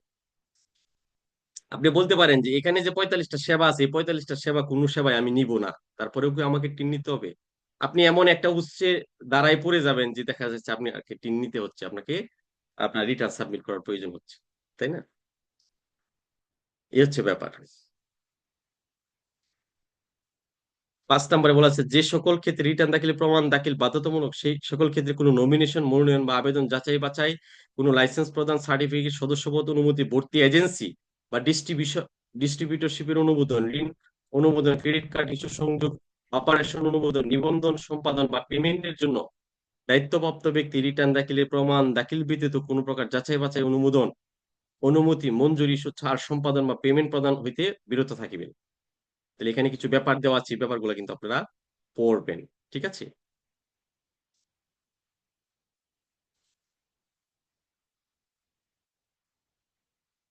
এখানে একটা কথা বলা আছে, যুক্তিসঙ্গত শুনানির সুযোগ ব্যতিরেকে এই ধারার অধীন কোনো জরিমানা করা যাবে না। এটা শুধু এই ধারা না, ইনকাম ট্যাক্সের কোনো জরিমানাই, কোনো অতিরিক্ত স্বাভাবিকভাবে কোনো জরিমানাই করা যায় না শুনানি ব্যতীত, মানে করদাতাকে একটা সুযোগ দিতে হয়, ঠিক আছে? এটা আইনে আবার স্পষ্টভাবে বলা আছে, এই কথাটি এখানে বলছে, ঠিক আছে? এই ব্যাপারগুলো আপনারা পড়বেন। রিটার্ন দাখিলের প্রমাণ প্রদর্শন, রিটার্ন দাখিলের প্রমাণ প্রদর্শন এটা বিশেষ করে যাদের ব্যবসা হতে আয় আছে তাদের জন্য এটা বলা আছে 265 দ্বারাই। এখানে বলা আছে রিটার্ন দাখিলের প্রমাণ প্রদর্শন, প্রদর্শন প্রদর্শন মানে কি, ডিসক্লোজ, টানায় রাখা। বুঝতেছেন বিষয়টা? আর এখানে কিন্তু টানায় রাখা না, এখানে বলছে এই সেবাগুলো নেওয়ার জন্য আপনাকে proof of submission of return, আপনি যে রিটার্ন সাবমিট করেছেন এটার প্রমাণ আপনার দেখাইতে হবে, দাখিল করতে হবে, মানে কোনো অফিসে জমা দিতে হয়, তাই না, এই সেবাগুলোর জন্য। কিন্তু এখন আমরা যেটা পড়তেছি 265 দ্বারাই, এটা বলা আছে যে রিটার্ন দাখিলের প্রমাণ প্রদর্শন, প্রদর্শন মানে কি, এক্সিবিশন করা, মানে টানায় রাখা, আপনি টানায় রাখছেন, এটা সবাই দেখতেছে, এটাকে প্রদর্শন বলে, তাই না? হ্যাঁ, চিত্রকলা প্রদর্শন, প্রদর্শন মানে আপনি গিয়ে দেখে আসতেছেন, মানে ওখানে টানায় রাখছেন। তো প্রদর্শন দ্বারা কি বোঝানো হচ্ছে, যে যদি কারো ব্যবসায় থাকে তাহলে সে যে রিটার্ন সাবমিট করেছে তার এই proof of submission of return পিএসআরটা টানায় রাখতে হবে দোকানের সামনে। এটাকে বলা হচ্ছে রিটার্ন দাখিলের প্রমাণ প্রদর্শন। এটা শুধু ব্যবসা হইতে আয় যাদের রয়েছে তাদের জন্য প্রযোজ্য। এখন প্রশ্ন হচ্ছে সে যদি টানায় না রাখে তাহলে কি হতে পারে? কমপক্ষে 20,000 টাকা, সর্বোচ্চ 50,000 টাকা তার অর্থদণ্ড হতে পারে। বুঝতে পেরেছেন ব্যাপারটা? তাহলে কোনো ব্যবসায়ী যদি এই proof of submission of return টানায় না রাখে, তাহলে কিন্তু তার এই জরিমানাটা হতে পারে। যদিও বেশিরভাগ ক্ষেত্রে আপনি দেখবেন টানানো নাই, তাই না? আবার কিছু কিছু প্রতিষ্ঠান আছে যারা স্বনামধন্য প্রতিষ্ঠান, সারা দেশব্যাপী যাদের শোরুম আছে, তারা কিন্তু এগুলো টানায় রাখে, তাই না? ভয় পায়, কারণ আসলে তো 50,000 টাকা জরিমানা দিতে হবে। আর স্বাভাবিক মুদির দোকানদারে তো মুদির দোকানদার যিনি, যার এই রিটার্ন সাবমিট করার বাধ্যবাধকতা রয়েছে, যেহেতু সে ট্রেড লাইসেন্স নিচ্ছে, তারও কিন্তু রিটার্ন সাবমিট করতে হয়। তারও উচিত কিন্তু এটা টানায় রাখা, প্রদর্শন করে রাখা, ডিসপ্লে করে রাখা, তাই না? তাহলে তারা হয়তো বা এই আইনটা জানে না। আপনি লয়ার হতে যাচ্ছেন, গভর্নমেন্ট কিন্তু এই জন্যই এই বছর অনেক বেশি পরিমাণে আইটিবি বা ট্যাক্স লয়ার নিবেন, কারণ আমাদের লয়ার ক্রাইসিস রয়েছে। এই ব্যাপারগুলা তো আপনারাই জানাবেন করদাতাদেরকে, বা আমরা, হ্যাঁ আমরা তো বিভিন্ন সময় প্রচার করে থাকি, বা ইনকাম ট্যাক্স অফিস বিভিন্ন সময় প্রচার করে থাকি। আর লয়ার হিসেবে তো আপনার এগুলা জানতে হবে, এগুলা আপনি জানেন কিনা এই বিষয়ে কিন্তু এনবিআর কনসার্ন, যে কারণে প্রশ্ন করতে পারে এই বিষয়ের উপরে, যে আপনি এই ব্যাপারগুলো আসলে জানেন কিনা, তাই না? এই বিষয়গুলো ইম্পর্টেন্ট, মোস্ট ইম্পর্টেন্ট একটা ব্যাপার 6 নম্বরে আলোচনা করা আছে, সেটা হচ্ছে দ্বারা 2-69 নম্বর উপদফায় বলা আছে ব্যক্তি। ব্যক্তি জিনিসটা কি? ব্যক্তি মানে কি রহিম করিম? ইনকাম ট্যাক্স আমরা জানি ব্যক্তি মানে সোশিয়ালি যেটা আমরা ছোট কাল থেকে দেখে আসছি, ব্যক্তি মানে হচ্ছে রহিম করিম, বা আমি, আমরা, আপনি, আপনারা যারা আছেন সবাই ব্যক্তি। মানে ইনকাম ট্যাক্স সেই ব্যক্তি শব্দটা দ্বারা কি কভার করা হয় এটা বলা আছে। ব্যক্তি মানে হচ্ছে কোন স্বাভাবিক ব্যক্তি। ইনকাম ট্যাক্সে স্বাভাবিক ব্যক্তি বলতে রহিম করিমকে বোঝানো হয়। আবার ইনকাম ট্যাক্সে ফার্ম বলতেও ব্যক্তিকে বোঝানো হয়। ঠিক আছে, এই কনসেপ্টটা কিন্তু আপনার ক্লিয়ার রাখতে হবে। ব্যক্তির সঙ্গকেও একটা ব্যক্তি বলা হয় ইনকাম ট্যাক্সের ভাষায়। হিন্দু অবিভক্ত পরিবার, এটাকেও ব্যক্তি বলা হয়। ট্রাস্ট, ট্রাস্ট হতে পারে কোনো ট্রাস্ট, হ্যাঁ বিভিন্ন রকম অরফানেজ ট্রাস্ট হয়, ট্রাস্টও একটা ব্যক্তি, তাদেরকেও তো রিটার্ন সাবমিট করতে হয়। তহবিল এটাও একটা ব্যক্তি, কোম্পানি এটাও একটা ব্যক্তি, তাই না? তাহলে এখানে 7 ধরনের ব্যক্তি আছে, 7 ধরনের রিটার্ন সাবমিট করার জন্য কিন্তু আপনাকে এই আইনটা কভার করাইতে হবে, আয়কর আইন 2023টা, আর কোনো আলাদা আইন নাই। এখন বলতে পারেন যে আপনি কি এই আইন শেষ করে কোম্পানি রিটার্ন করতে পারবেন? হ্যাঁ অবশ্যই, কোম্পানি রিটার্নও তো আপনি এই আইনের মাধ্যমেই করবেন। আপনি কি অবিভক্ত হিন্দু পরিবার যেটা, সে অবিভক্ত হিন্দু পরিবারের ফাইলও করতে পারবেন, এই আইনের মাধ্যমে কভার হবে টোটাল বিষয়টা? হ্যাঁ কভার হবে, কারণ আইন তো একটা, এটাই মেনশন করা আছে এখানে। কোম্পানির ক্ষেত্রে যে ব্যাপারটা, কোম্পানির ক্ষেত্রে একটা কথা বলা আছে যে নিরীক্ষিত আর্থিক প্রতিবেদন দাখিল করতে হবে রিটার্নের সাথে। তাহলে আইনে এই শব্দটা দ্বারাই দেখা গেছে যে কমার্স বা আপনার অ্যাকাউন্টিং জগতের সকল বিষয় সম্পৃক্ত করে দিছে, শুধুমাত্র একটা কথা দ্বারা, যে নিরীক্ষিত আর্থিক প্রতিবেদন জমা দিতে হবে। আর নিরীক্ষিত আর্থিক প্রতিবেদন তো বিশাল বিষয়, তাই না? লাইনটাতে বলা আছে যে আপনাকে কোম্পানির রিটার্নের সাথে নিরীক্ষিত আর্থিক প্রতিবেদন দিতে হবে। তাহলে নিরীক্ষিত আর্থিক প্রতিবেদন মানে কি? নিরীক্ষিত আর্থিক প্রতিবেদন মানে হচ্ছে চূড়ান্ত হিসাব। আর চূড়ান্ত হিসাব মানে কি? চূড়ান্ত হিসাব মানে হচ্ছে একটা ব্যবসা প্রতিষ্ঠানের যে লেনদেন হয়, লেনদেন একদম শুরু থেকে প্রথমে রেকর্ডিং হয়, এরপরে জার্নালাইজিং হয়, এরপরে লেজার সেটা তোলা হয়, এরপর এটাকে বিভিন্নভাবে টেস্ট করা হয় ট্রায়াল ব্যালেন্সের মাধ্যমে, এরপরে ফাইন্যান্সিয়াল স্টেটমেন্টস তৈরি করা হয়, যে ফাইন্যান্সিয়াল স্টেটমেন্টকেই বলা হয় নিরীক্ষিত আর্থিক প্রতিবেদন। মানে আর্থিক প্রতিবেদন বলা হয় সেটা যখন একটা এক্সপার্ট দ্বারা তৈরি করা হয়, তখন সেটাকে বলা হয় নিরীক্ষিত আর্থিক প্রতিবেদন। তাহলে আয়কর আইন অনুযায়ী 7 ধরনের ব্যক্তি রয়েছে। এক নম্বর হচ্ছে স্বাভাবিক ব্যক্তি, যেমন রহিম করিম, আমি এখানে উদাহরণ সহ বুঝিয়ে দেওয়ার চেষ্টা করেছি। ফার্ম মানে হচ্ছে পার্টনারশিপ অ্যাক্ট 1932 অনুযায়ী গঠিত কোনো ব্যবসা প্রতিষ্ঠান। হিন্দু অবিভক্ত পরিবার, এটা ধরেন রবীন্দ্রনাথ মন্ডল হিন্দু যৌথ পরিবারের প্রধান, তার পরিবারে 30 জন সদস্য রয়েছে, যার মধ্যে 5 জন সদস্যের বিভিন্ন আয় রয়েছে। এক্ষেত্রে শুধুমাত্র রবীন্দ্রনাথ মন্ডল করদাতা হিসেবে নিবন্ধিত হয়ে পরিবারের অন্যান্য সদস্যদের টোটাল আয়টা তার ফাইলটাতে দেখাইতে পারে। ট্রাস্ট বলতে ট্রাস্ট অ্যাক্ট 1882 অনুযায়ী যে সমস্ত প্রতিষ্ঠান প্রতিষ্ঠিত গঠিত তাদেরকে ট্রাস্ট বলা হয়। এটা শুধুমাত্র ট্রাস্ট অ্যাক্ট 1882 না, স্পেসিফিক রিলিফ অ্যাক্ট 1877 যে আইনটা আছে, ওই আইনের অধীনে যে প্রতিষ্ঠান, ওগুলাকেও ট্রাস্ট বলা হয়। তাহলে দুইটা আইন কভার করে ট্রাস্ট প্রতিষ্ঠান করার জন্য, একটা হচ্ছে ট্রাস্ট অ্যাক্ট 1882, একটা হচ্ছে স্পেসিফিক রিলিফ অ্যাক্ট 1877। আর তহবিল ফান্ড জিনিসটা কি, যেমন প্রভিডেন্ট ফান্ড, শ্রমিক কল্যাণ ফান্ড ইত্যাদি নাম শুনে থাকবেন, বিভিন্ন সময় কল্যাণের জন্য এগুলো করা হয়। আর ব্যক্তি সংঘ বা অ্যাসোসিয়েশন অফ পাওয়ার্স, কথাটা খুব গুরুত্বপূর্ণ। এওপি পূর্ণরূপ আসতে পারে পরীক্ষায়। অ্যাসোসিয়েশন অফ পাওয়ার্স যেমন বিভিন্ন সমবায় সমিতি, ক্লাব, ঢাকা কমার্স ক্লাব, এটা একটা ব্যক্তির সংঘ। তাহলে ঢাকা কমার্স ক্লাবের কিন্তু একটা আপনার টিন রয়েছে এবং প্রতি বছর তাদেরকে রিটার্ন সাবমিশন করতে হয়।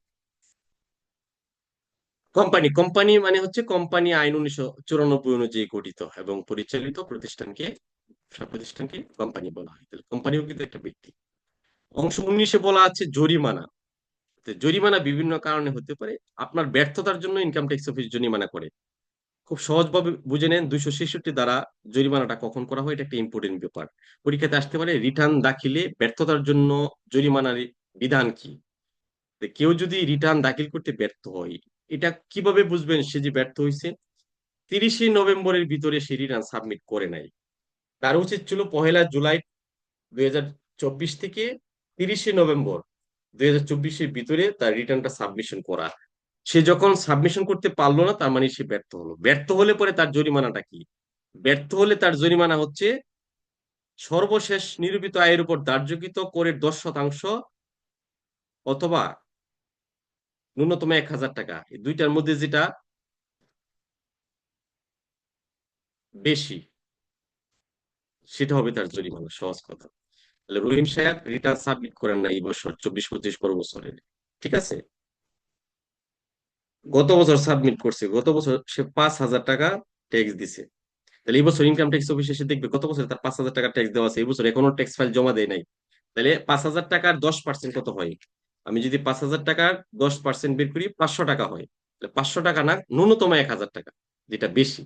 তাহলে 1000 টাকা আপনার নন সাবমিশন অফ, যেটাকে নন সাবমিশন অফ রিটার্নের জন্য জরিমানা বলা হয়। বুঝতে পেরেছেন? এটা হচ্ছে মূল কথা। তাহলে আপনি এই কথাটাই শুধু মনে রাখেন, ডাইনাভাবে আর তেমন বেশি কিছু না। রিটার্ন দাখিলে ব্যর্থ হইলে পরে আপনাকে সর্বশেষ নির্মিত আয়ের উপর কমপক্ষে 10%, সর্বশেষ নির্মিত আয়ের উপর ধার্যকৃত করে 10% অথবা ন্যূনতম 1000 টাকা, দুইটার মধ্যে যেটা বেশি সেটা হবে। আর যদি সর্বশেষ নির্মিত না থাকে, তাহলে এই 1000 টাকা দিয়ে আপনি চিন্তা করেন। আরো কিছু ফ্যাক্ট এখানে বলা আছে কোনটা কখন হয়, তবে এটা হচ্ছে মূল ফ্যাক্ট। যদি সর্বশেষ তার নির্মিত না থাকে, তাহলে ন্যূনতম তো বলাই আছে 1000 টাকা, সর্বশেষ নির্মিত হয়েছে না মানে শূন্য, আর ন্যূনতম 1000 টাকা, দুইটার মধ্যে যেটা বেশি তাহলে 1000 টাকা হবে তার নন সাবমিশন অফ রিটার্ন জরিমানা। এই কথাটা আপনি বোঝার চেষ্টা, এই লাইনটাই বুঝেন। এই 266 দ্বারা অন্য কোনো লাইন বোঝার দরকার নাই। যদি কেউ রিটার্ন সাবমিশন না করে, সর্বশেষ নির্মিত আয়ের না, নির্মিত আয়ের উপর ধার্যকৃত করে 10% অথবা ন্যূনতম 1000 টাকা, দুইটার মধ্যে যেটা বেশি সেটা হবে তার জন্য জরিমানা। এই কথাটা এখানে মূল থিম, আর বাকিগুলো হচ্ছে সাপোর্টিং শব্দ। আচ্ছা, এরপরে দেখেন 267 নম্বরে বলা আছে বিধি দ্বারা নির্ধারিত পদ্ধতিতে হিসাব রক্ষণাবেক্ষণ না করিবার জরিমানা। নির্দিষ্ট সিস্টেমে যদি আপনি হিসাব সংরক্ষণ না করেন, তাহলে আপনার একটা জরিমানা হতে পারে। এই জরিমানাটা কি? এই জরিমানাটা হচ্ছে তার পদেয় করের অনধিক 1.5 গুণ উক্ত ব্যক্তির মোট করমুক্ত আয় সীমার মধ্যে হইলে 5000 টাকা। করমুক্ত সীমায় ট্যাক্সই আসে না, কিন্তু সে একটা অ্যাকাউন্টস জমা দিচ্ছে, অ্যাকাউন্টসটা ভুল, তাহলে ইনকাম ট্যাক্স অফিস তাকে 5000 টাকা জরিমানা করতে পারে। তাহলে এই দুইটা কথা গুরুত্বপূর্ণ। বুঝতে পেরেছেন ব্যাপারটা? জাল করদাতার শনাক্তকরণ নম্বর। অনেকেরই টিআইএন ভুল থাকে। এটা কিভাবে থাকে? এটা এখনো আমরা পাই। একটা সময় ছিল যখন রিটার্ন সাবমিট করার প্রয়োজন হইতো না, টিন হলেই পরে ক্রেডিট কার্ড দিত। এই সুযোগে অনেক চক্র ছিল, প্রতারক চক্র, তারা একটা টিন কপি করে বিভিন্ন জনরে দিত। তাহলে এটা একটা জাল টিন। তো দেখা গেছে ওই টিনটাই একটা ব্যক্তি আপনি সংরক্ষণ করে রাখলেন, এখন আসিয়া বললেন যে এটা তো আমি টিনটা খুলছিলাম ক্রেডিট কার্ড নেওয়ার সময় 2010 সালে, এখন এটা দিয়ে আমি রিটার্ন দিই। তো আপনি ইনকাম ট্যাক্স অফিসে গিয়ে দেখবেন এই নামে আপনার টিন না, অন্য কারো টিন, অথবা এই নামে আদৌ কোনো টিন নাই, কোন রকম 12 একটা ডিজিট মিলিয়ে আপনাকে একটা টিন বুঝিয়ে দেওয়া হয়েছে আপনার কাছ থেকে। হয়তো ওনারা ফটোকপির দোকানদার গুলা এরকম অনেক ক্ষেত্রে করছে আগে একটা সময়, এখন তো করার সুযোগ নেই। এখন তো অনলাইনে টিন বের করা যায়, ব্যাপারটা সহজ হয়ে গেছে। ওই জালিয়াতির আশ্রয় নিচ্ছেও না মানুষ। তার আগের ব্যাপারগুলো কিন্তু এখনো রয়ে গেছে। হম। অথবা অনেকেই আম, আপনার ব্ল্যাক মানি হোয়াইট করার জন্য ভুল টিন করতে পারে, তাই না? এখনো করতে পারে, ইচ্ছা করেও করতে পারে। এরকম জাল টিন যদি কেউ করে, তার জরিমানা হতে পারে। তার জরিমানার বিধানটা কি? অনধিক 20,000 টাকা। তাহলে এটা আপনি মনে রাখেন, অনধিক 20,000 টাকা জরিমানা হতে পারে জাল টিনের জন্য। অগ্রিম কর ইত্যাদি পরিশোধের ব্যর্থতার জন্য আমরা দেখে আসি 154 ধারায় ইনকাম ট্যাক্স অফিস প্রতি বছর যাদের 6 লক্ষ টাকার উপরে ইনকাম আছে, তাদেরকে প্রতি বছর 4 বার অগ্রিম কর প্রদান করার জন্য চিঠি প্রদান করে থাকে। এই চিঠির প্রেক্ষিতে যদি অগ্রিম কর দেয় তাহলে তো ওকে ফাইন, কিন্তু অগ্রিম কর যদি না দেয় তাহলে ইনকাম ট্যাক্স অফিস কিন্তু একটা জরিমানা করতে পারে। এই জরিমানাটা কি হতে পারে এখানে লেখা আছে, সেক্ষেত্রে উক্ত ব্যক্তির উপর সর্বোচ্চ এরূপ জরিমানা আরোপ করিতে পারিবেন যাহা উক্ত ব্যক্তির পদেয় কর, মানে কত টাকা তার অগ্রিম কর হিসেবে দেওয়ার কথা ছিল সেটা, পদেয় কর ও প্রকৃতপক্ষে পরিশোধিত কর, এই দুইয়ের মধ্যে ব্যবধানের অধিক নহে। মানে বাস্তবিক করতে সে যেটা তার যেটা ট্যাক্স হয়, জরিমানার পরিমাণটা এমন হবে যেটা তার ট্যাক্সের লিমিট ক্রস করবে না। বুঝতে পেরেছেন ব্যাপারটা? এটা এখানে বলা আছে। তাহলে এটাই এখানে মনে রাখতে হবে যে অগ্রিম কর পরিশোধের জন্য জরিমানার বিধানটা কি। এরপরে আসে নোটিশ অমান্যতার জরিমানা। ইনকাম ট্যাক্স অফিসের নোটিশ আসলে পরে একটা সময় মানুষ কিন্তু খুব ভয় পাইতো, এখন হয়তো ভাই ভয়টা কমে আসছে, কারণ মানুষ একটু সচেতন হচ্ছে, চিন্তা করে যে আমার যদি ট্যাক্স বকেয়া থাকে আমি ট্যাক্স দিয়ে দিব, অথবা কেন আমাকে নোটিশটা দিল অনেকে জানতে চায়। মানুষ কিন্তু এখন অ্যালার্ট যে আপনি কি নোটিশটা আমাকে কেন দিলেন। অফিসে এসে অনেকে কিন্তু ওরা কনফ্লিক্ট করে ডিবেট করে যে কেন আমাকে নোটিশ দিবেন, এই ব্যাখ্যাটা জানতে চায়।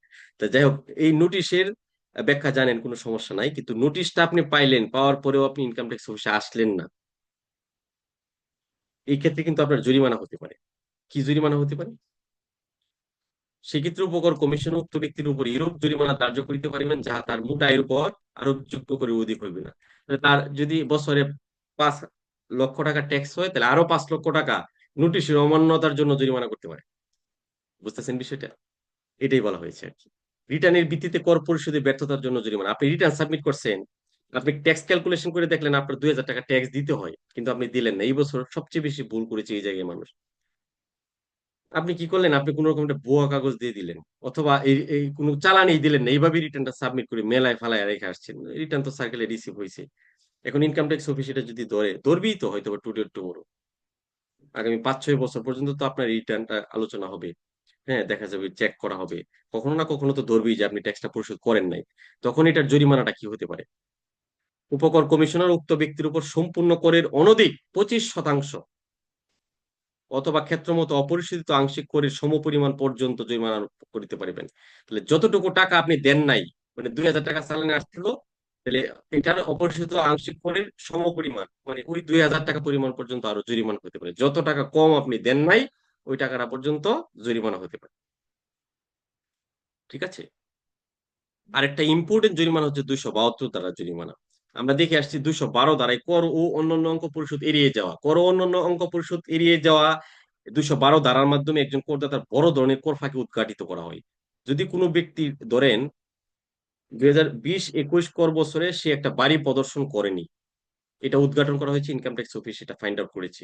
এরপর 2020-21 কর বছরের ওই বাড়ি প্রদর্শন করে নাই, ইনকাম ট্যাক্স অফিস সেখানে কর নির্ধারণ করলো, দেখা গেল তার 5 লক্ষ টাকা কর ফাঁকি হয়ে গেছে। তাহলে জরিমানাটা কিভাবে হবে? এই 5 লক্ষ টাকার উপরে 15%, এই যে দেখেন, ফাঁকি দেওয়া অঙ্ক পূরণ 15%। তাহলে এটার 15% যদি আমি বের করি, 5 লক্ষ টাকার 15%, 5 লক্ষ পূরণ 15% কত হয়? 75,000 টাকা না?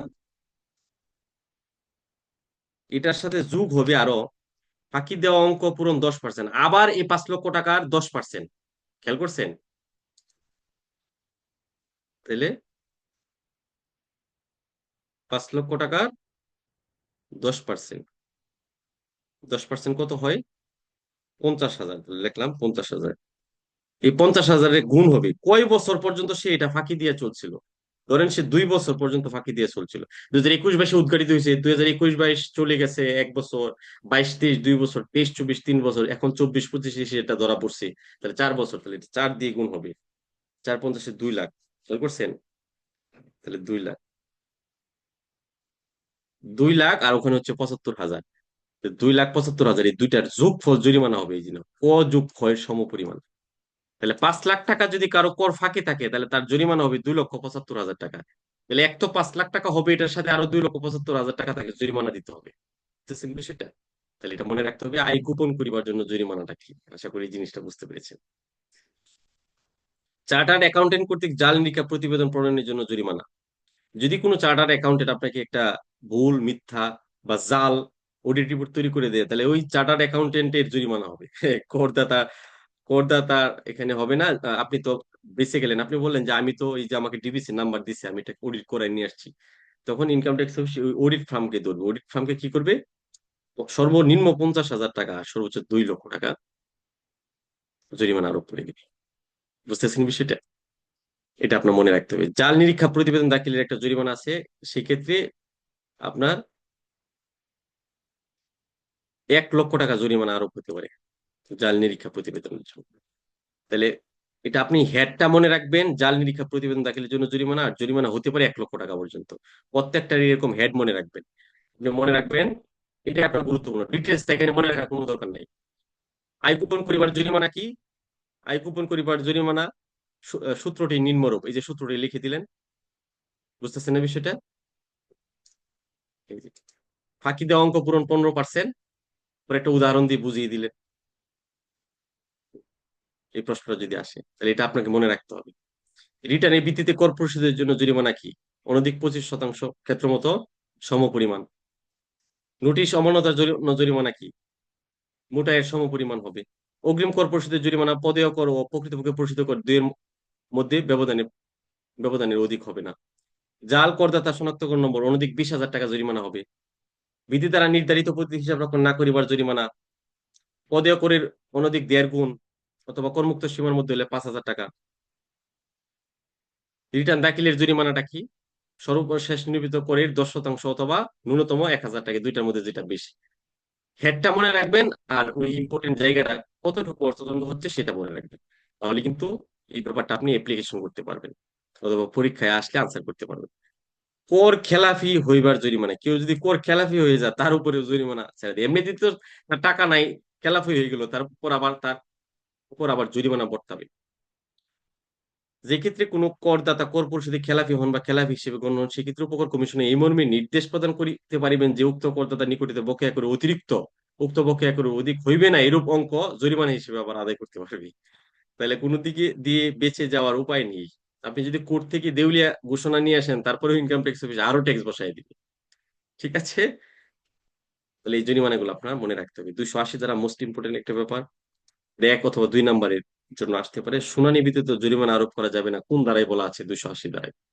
অথবা 280 ধারায় কি বলা আছে? শুনানি ব্যতীত জরিমানা আরোপ করা যাবে না, বা জরিমানা আরোপে নিষেধাজ্ঞা।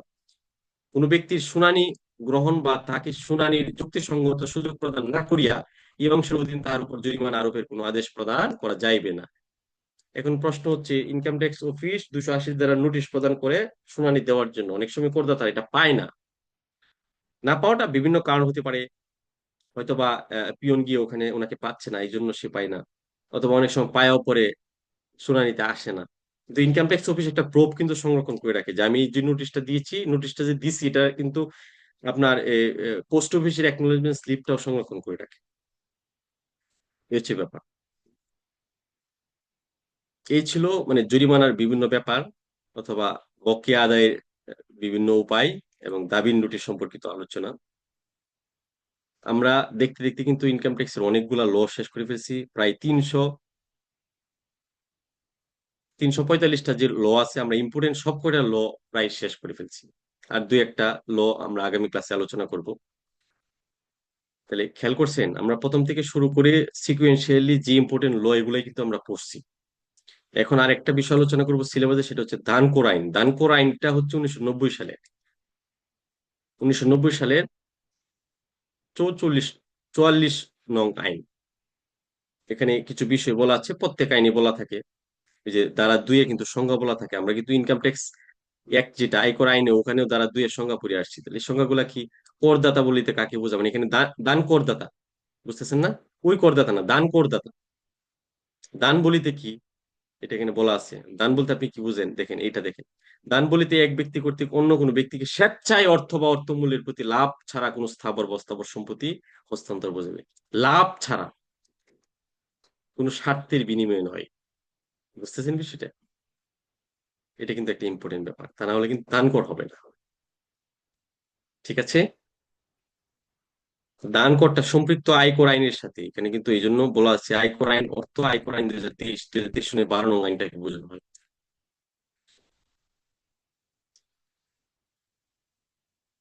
ঠিক আছে? দান করের মধ্যে সবচেয়ে ইম্পর্টেন্ট ব্যাপার হচ্ছে এই যে 4 নাম্বার ইস্যুটা, কতিপয় দানের ক্ষেত্রে অব্যাহতি দান করে, দুইটা ইস্যু ইম্পর্টেন্ট, আর দুইটা ইস্যু পড়ার মতো, এছাড়া বাকিগুলা পড়ার মতো না। এই দুইটা ইস্যু পরীক্ষাতে আসার মতো। একটা হচ্ছে কতিপয় দানের ক্ষেত্রে অব্যাহতি, মানে কোথায় কোথায় বা কতটুকু দান করলে পরে কর দিতে হয় না, এটাকে বলে অব্যাহতি। আমরা দেখে আসছিলাম আয়কর আইনে, তাই না? এক্সেমটেড বা অব্যাহতি, এই যে অব্যাহতি প্রাপ্ত আয় যেগুলো দেখে আসছিলাম, এটার ইংলিশ শব্দটা হচ্ছে খুব সুন্দর একটা শব্দ, এক্সেমটেড। তাহলে কতিপয় দানের ক্ষেত্রে অব্যাহতি, কতিপয় মানে কয়েকটা, কয়েকটা দান আছে যেগুলোর ক্ষেত্রে ট্যাক্স অব্যাহতি।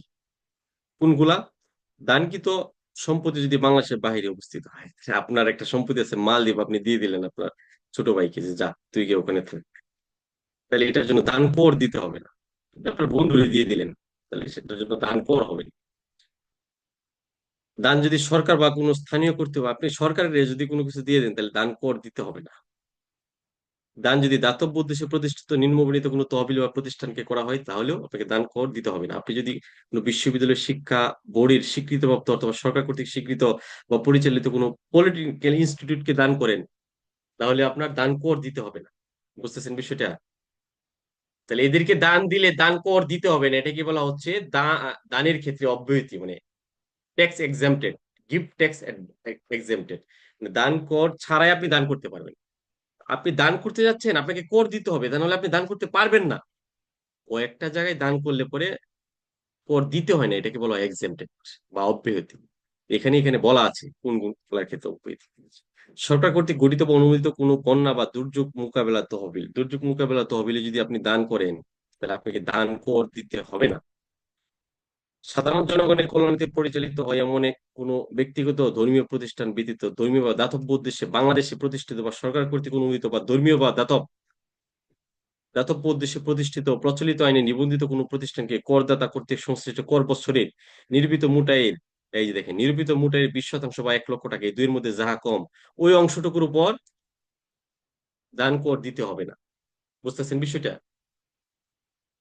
যদি দান যদি বরণ পোষণের জন্য তার উপর নির্ভরশীল কোনো আত্মীয়ের বিবাহ গেলে সর্বোচ্চ 20,000 টাকা পর্যন্ত আপনি বিবাহে দান করতে পারবেন। ঠিক আছে না? এটার জন্য দান কর দিতে হবে না। দান যদি পত্নী ব্যতীত ভরণ পোষণের জন্য তার উপর নির্ভরশীল কোনো আত্মীয়কে সর্বোচ্চ 20,000 টাকা মূল্য পর্যন্ত বীমা বা বার্ষিক পলিসি, বৃত্তির পলিসি দ্বারা করা হয়, তাহলে সেখানে দান কর দিতে হবে না। ঠিক আছে? দান যদি উইল মূলে করা হয়, উইল মূলে যদি কেউ দান করে, তাহলে তাকে দান কর দিতে হবে না। দান যদি মৃত্যু চিন্তায় করা হয়, তাহলে দান কর দিতে হবে না। ঠিক আছে? দান যদি পুত্র কন্যা, এখানে এই সম্পর্কগুলো মনে রাখতে হবে। দান যদি পুত্র কন্যা, পিতা মাতা, স্বামী স্ত্রী, আপন ভাই অথবা আপন বোনকে করা হয়, তাহলে দান কর দিতে হবে না। সম্পর্ক কয়টা, এই সম্পর্কগুলো মনে রাখবেন। পুত্র, কন্যা, পিতা 3টা, মাতা 4টা, স্বামী 5টা, স্ত্রী 6টা, আপন ভাই 7টা, আপন বোন 8টা। এই 8টা সম্পর্ক কি যদি দান করা হয়, তাহলে দান কর দিতে হবে না। আপনি দান করতে যাচ্ছেন, আপনাকে দান কর দিতে হবে, কিন্তু এই সম্পর্কের লোকদেরকে যদি আপনি দান করেন, তাহলে আপনাকে দান কর দিতে হবে না। কিভাবে বুঝলেন? এখানে দান করেন 1990 এর ধারা 4-এ বলা আছে। এগুলো কিন্তু ইম্পর্টেন্ট, যে কোন কোন বিষয়গুলোর ক্ষেত্রে দানের ক্ষেত্রে অব্যাহতি রয়েছে। এই বিষয়গুলো কিন্তু আপনাকে উল্লেখ করতে হবে, সিরিয়ালি সব উল্লেখ করতে হবে তা কিন্তু নয়। আপনি যে 4-5টা আনলেন বা 4-5টা মুখস্থ রাখলেন, ওগুলো উল্লেখ করে দিবেন। উপধারা একে উল্লেখিত অব্যাহতি ছাড়াও কোনো ব্যক্তি কর্তৃক কোনো আর্থিক বছরে কৃত 20,000 টাকা মূল্যের দানের উপর এই আইনের অধীন কোনো দান কর ধার্য হইবে না। তাহলে আমরা যেরকম স্ল্যাব রেটে পড়ে আসছি 3.5 লক্ষ টাকা, এরকম যে কোনো দান আপনি 20,000 টাকা পর্যন্ত অব্যাহতি, এরপর থেকে হিসাব করবেন। কিভাবে ক্যালকুলেশন করা হয় সেটা আমরা পরে দেখতেছি। এই যে দেখেন ক্যালকুলেশন।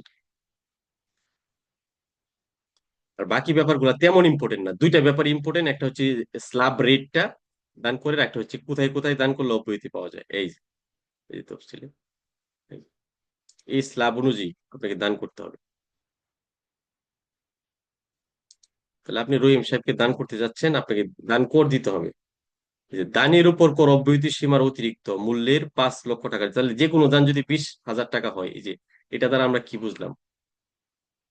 প্রেস লাগায়েন না, লাস্টের লাইনটা আবার করে আসি। উপধারা একই, মানে এই যে একই, মানে এখানে যে বিষয়গুলো আলাদাভাবে করে আসছি, উপধারা এক বোঝাইছে, উপধারা একে উল্লিখিত অব্যাহতি ছাড়াও কোনো ব্যক্তি কর্তৃক কোনো আর্থিক বৎসরে কৃত 20,000 টাকা মূল্যের দানের উপর এই আইনের অধীন কোনো কর ধার্য হবে না।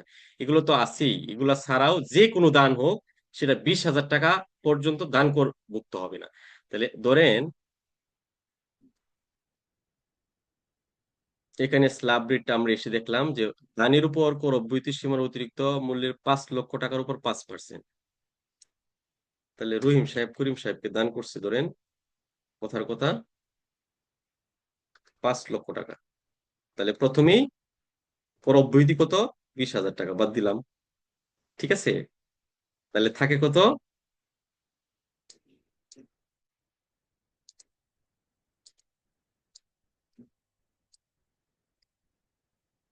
থাকে হলো 4,80,000, তাই না? আচ্ছা, ক্লাসটা কিন্তু খুব সহজ, একটু মনোযোগ দিয়ে বোঝার চেষ্টা করেন, এবং খুব ইম্পর্টেন্ট, এখান থেকে কিন্তু পরীক্ষায় প্রশ্ন প্রশ্ন আসবে, রিটেন প্রশ্ন আসবে। তো 4,80,000 টাকার উপর 5% কত হয়? 24,000 টাকা সম্ভবত, না? 4,80,000 পূরণ 5%, হ্যাঁ 24,000 টাকা। তাহলে এই 24,000 টাকা হচ্ছে তার ট্যাক্স দিতে হবে। সে যদি এটা না দেয় তাহলে কিন্তু তার দানটা যথাযথভাবে হয়নি, তাই না? এই যে দান করে রিটার্ন 1990 সালে হয়েছিল তো। এই যে আরেকটা পার্ট আছে, এটা নিচে চলে গেছে। এই যে এখান থেকে শুরু হয়েছে দান করার 1990 7 দ্বারা অধীন দান। জাস্ট রিটার্নটা দেখে রাখেন, রিটার্নটা খুব গুরুত্বপূর্ণ না। হ্যাঁ, এই রিটার্নটা আছে, এটা দান করে রিটার্ন। এখানে গুরুত্বপূর্ণ হয়েছে এই দুইটা বিষয়, একটা হচ্ছে স্ল্যাব রেটটা, দান করে হারটা, আর একটা হচ্ছে এই অব্যাহতিটা, ঠিক আছে?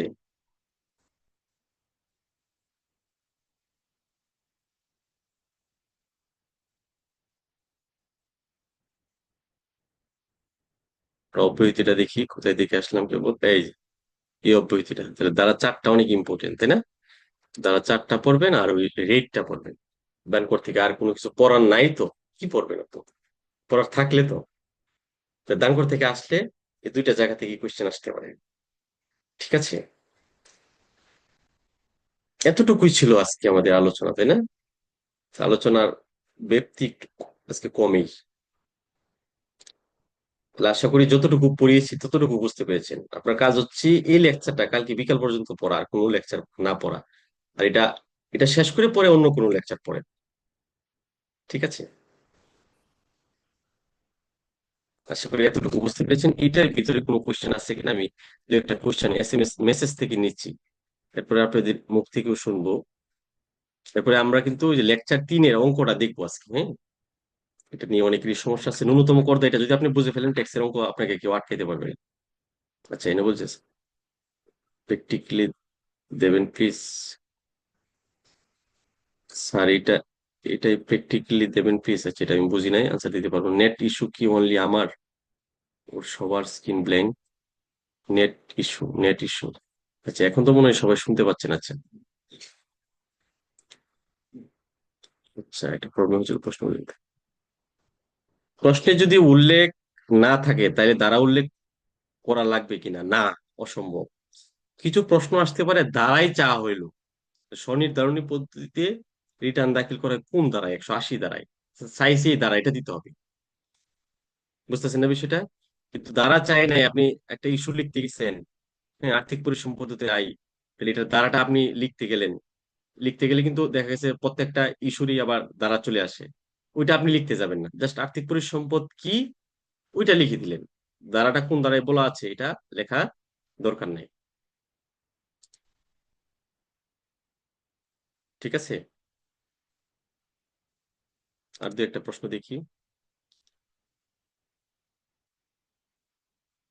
কেউ যদি কখনো কর দেন নাই তার বেলা কি হবে?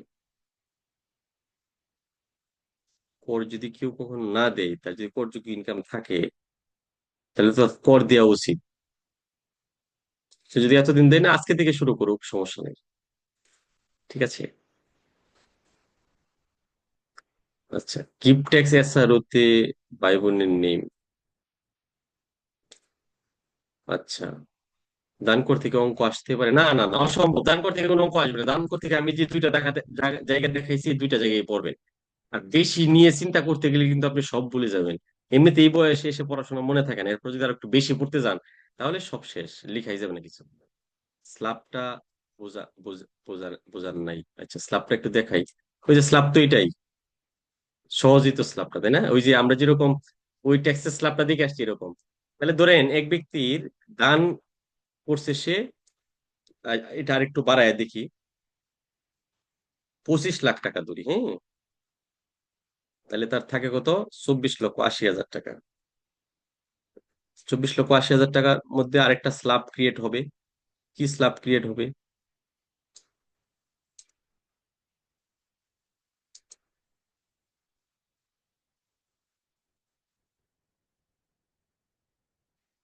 এখানে সে 5 লক্ষ টাকা পর্যন্ত, না 10 লক্ষ টাকা, কত টাকা?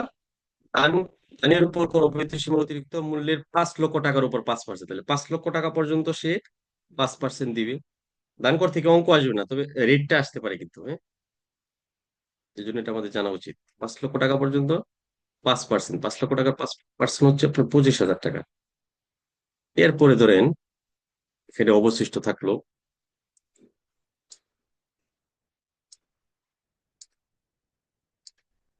অবশিষ্ট কত থাকলো? 24,80,000 টাকা থেকে 5 লক্ষ টাকা আপনি বাদ দিলে 19,80,000 টাকা থাকে, তাই না? 19,80,000 টাকা। তাহলে এখানে পরের স্ল্যাবটা কত দেখেন? 10%। তাহলে প্যারা এক এর মানে এই যে একের মানে এই যে উপরের, হ্যাঁ, প্যারা একের উল্লেখিত অতিরিক্ত মূল্যে পরবর্তী অতিরিক্ত 10 লক্ষ টাকা। তাহলে পরের স্ল্যাবটা হলো 10 লাখ। 10 লাখ, ঠিক আছে? 10 লাখ, 10 লাখের উপরে কত টাকা ট্যাক্স দিবেন? 10%। তাহলে এখানে কত আসে? দেখছেন, অনেক টাকা ট্যাক্স দিতে হয় কিন্তু, তাই না? আপনি দান করতেছেন, আবার দান আপনার প্রিয় মানুষকে করতেছেন, তাহলে আপনি সরকারকে দিবেন না টাকা? এই যে, তো দান করটা দেয় কি? যিনি দান করে উনি, তাই না? দান কর দেয় কি? যিনি দান করেন, ওনার আছে দেখি তো উনি দান করতেছে। যে পাচ্ছে তার দিতে হয় না, তার নাই এই জন্য তো সে নিচ্ছে, তাই না? এখন যদি যে পাচ্ছে তার যদি দান করে দেওয়ার প্রয়োজন হতো, তাহলে তো সে নিতই না, যেটা আমি ওই ট্যাক্স আমার তো এমনিতেই নাই কিছু, দান নিচ্ছে আবার ট্যাক্স দেবো থেকে, তাই না? আচ্ছা, আচ্ছা, পরের স্ল্যাবটা দেখি, হম। তাহলে এখানে 10 লক্ষ টাকা বাদ দিলে কত থাকে দেখছেন? 10 লক্ষ টাকা বাদ দিলে 9,80,000। 9,80,000। 9,80,000 পরে স্ল্যাবটা কত দেখি? প্যারা দুই উল্লিখিত অতিরিক্ত মূল্যের পরবর্তী 20 লক্ষ টাকার উপর। তাহলে পরের স্ল্যাবটা হচ্ছে 20 লক্ষ টাকা, কিন্তু আমার এখানে আছে মাত্র 9,80,000 টাকা। তাহলে এটাই অবশিষ্ট, এটার উপরে 15%। তাহলে 9,80,000 টাকার উপরে 15% দেখি।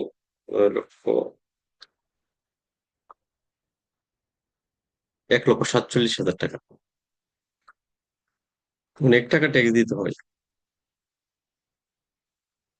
তাহলে 25,000, 1,25,000, 2,25,000, তারপর 47,000 যোগ হইব আরো, না?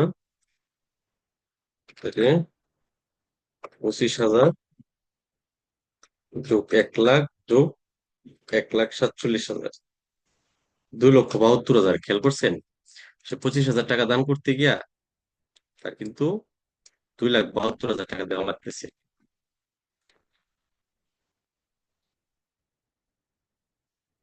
দান কর থেকে কোনো অঙ্ক আসবে না, নিশ্চিত থাকেন। 2,72,000। দান করে দুইটা ইস্যু গুরুত্বপূর্ণ, একটা হচ্ছে অব্যাহতি যে যে ব্যাপারগুলো আছে ওগুলো মুখস্থ রাখতে হবে, আর দান করে রেটটা মনে রাখবে। এই যে 2,72,000, এই 25 লক্ষ টাকা যদি আপনি দান করতে যান, যিনি দান করবেন উনি দান করে দিবে। 25 লক্ষ টাকা দান করতে গেলে তার কে সরকারকে 2,72,000 টাকা দিতে হবে। ঠিক আছে, এটা একটা ইম্পর্টেন্ট ব্যাপার কিন্তু। ঠিক আছে, আরো দুই একটা প্রশ্ন নিয়ে দেখি, মেসেজ থেকে নেই, তাহলে সিরিয়াল আনসার দেওয়া যায়।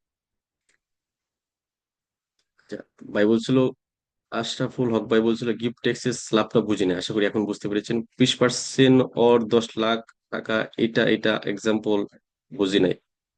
20% আপনার স্ল্যাব রেটটা যদি এখানে আরো বেশি থাকে, 1 কোটি যদি থাকে, তাহলে পরের স্ল্যাবে যাবে, বুঝছেন না? এখন তো আমাদের শেষ হয়ে গেছে 15% পর্যন্ত গেলে।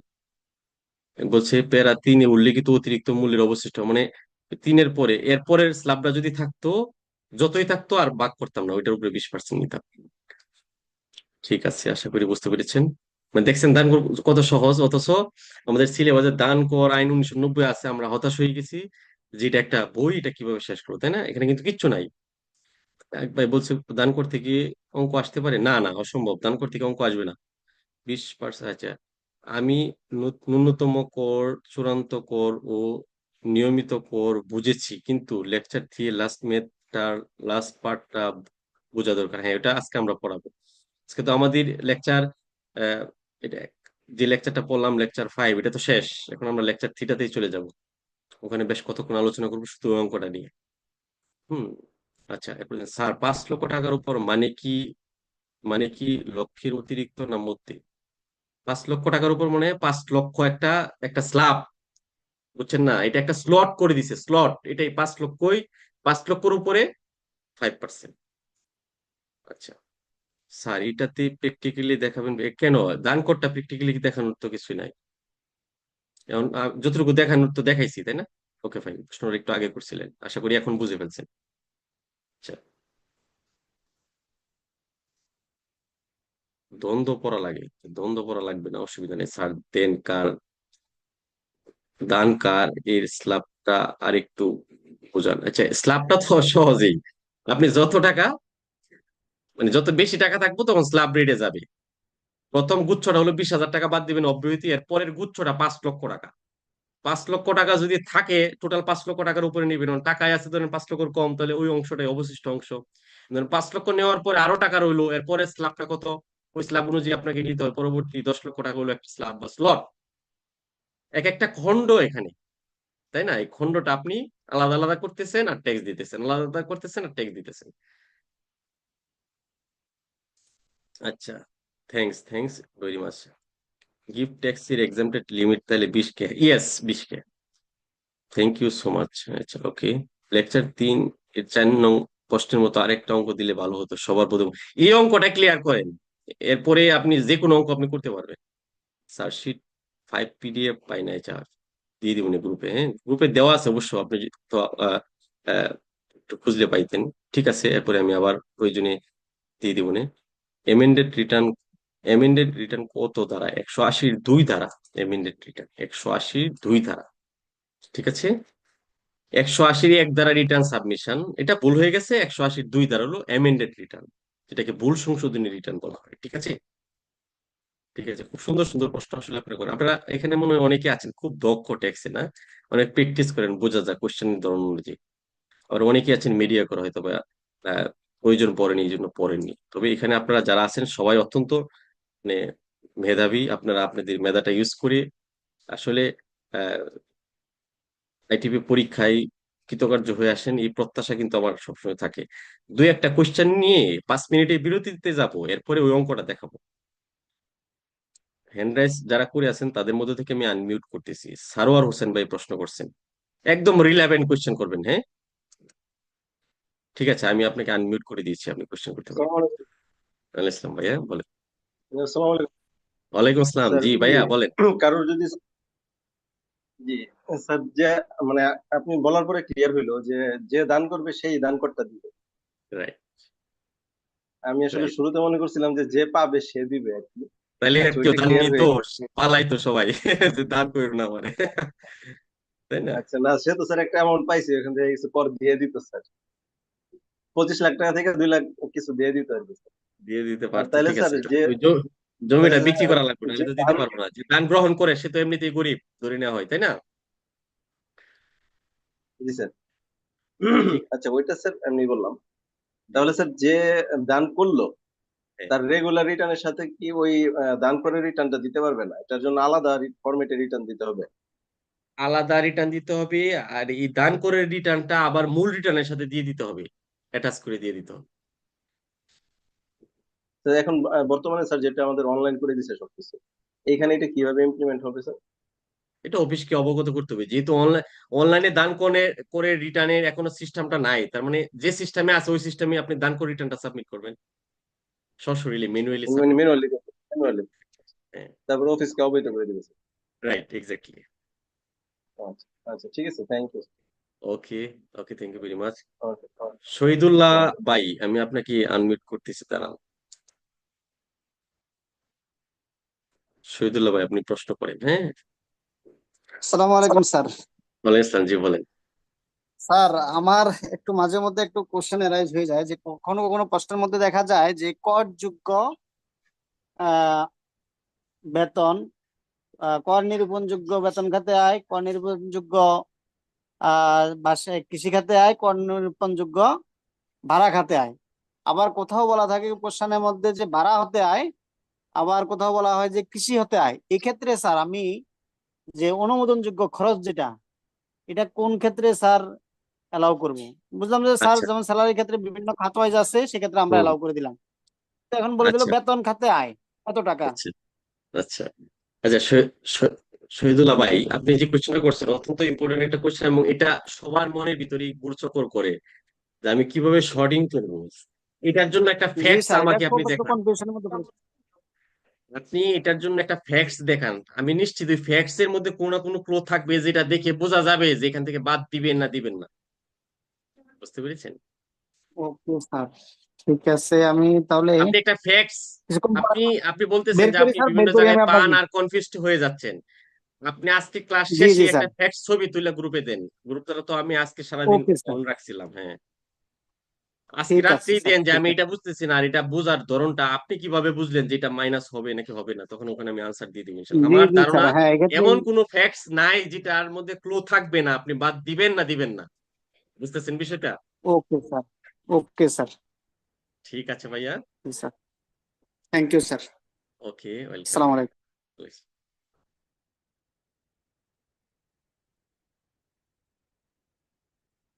একদম এর আগে কখনো কোশ্চেন করে করে নাই, আমি এখান থেকে দু একজনের কোশ্চেন নিই।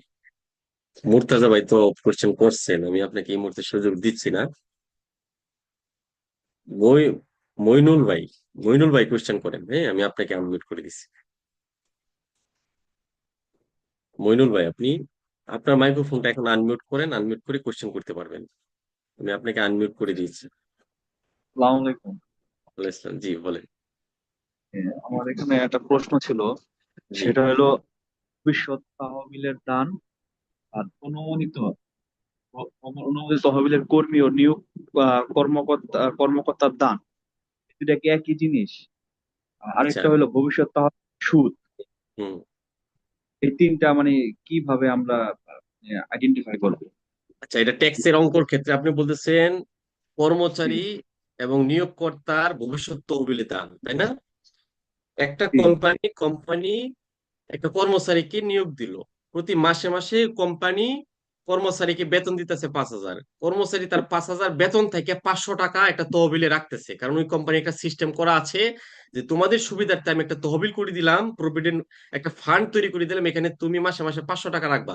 তোমার বেতন 5,000 টাকা, এই 5,000-এর ভিতর থেকে তুমি যত ইচ্ছা বা 500 টাকা করে তুমি রাখো, আর তুমি যত টাকা রাখবা ঠিক তত এটা টাকা আমি তোমার জন্য এখানে রাখবো। এতে কি হইলো? একটা বিনিয়োগ তৈরি হইলো, ফান্ডের মধ্যে বিনিয়োগ হচ্ছে। আচ্ছা, এখন এটা প্রশ্ন হচ্ছে এটা বি- এটার ইফেক্টটা ইনকাম ট্যাক্সে কিভাবে পড়ে? এটার ইফেক্টটা হচ্ছে রিবেটে পড়ে। আপনি রেয়াত নিতে পারবেন, এখানে যে টাকাটা জমা দিল, আপনি জমা দিলেন এবং নিয়োগকর্তা জমা দিল, এই দুইটার যোগফল যেটা, সেটার 15% রিবেট হিসাব করা হবে। বুঝতে পেরেছেন ব্যাপারটা? যেটা নিয়োগ করতে দিচ্ছে, এটা কি আয় হিসাবে দেখানো হবে না? না, এটা আয় হিসাবে হবে না। আয় হিসাবে এটা হবে না, এটা তো সরাসরি ফান্ডে চলে গেছে। তাহলে আয় হিসাবে ভবিষ্যৎ তহবিলের দান এটা হবে? ভবিষ্যৎ তহবিল ভবিষ্যৎ তহবিল থেকে সুদ পাইলে ওইটা আয় হিসেবে হবে, বেতনের সাথে যোগ হয়। বুঝতেছেন বিষয়টা? ভবিষ্যৎ তহবিলের সুদটা এটা কোন কোন ধরনের আয়? এটা কি পরিসম্পদ জাতীয় নাকি? না না না, রেগুলার আয়? ভবিষ্যৎ তহবিলের সুদ এটা রেগুলার ইনকাম, প্রতি বছর বছর সুদ হয়ে যায়। রেগুলার ইনকাম না? তো এটার উপরে তো কোনো রিবেট হবে না ভবিষ্যৎ না না, তহবিলের এটা সুদের উপর। রিপিট হবে না। যেমন ধরেন আহ, আপনি একটা জায়গায় চাকরি করতেছেন, ওখান থেকে যেরকম আপনি পয়লা বৈশাখ ভাতা পাচ্ছেন, ঠিক একই রকম ভাবে ভবিষ্যৎ ইন্টারেস্ট মানে ওই আপনার ভবিষ্যৎ তহবিলের সুদ সরকারি পাচ্ছে।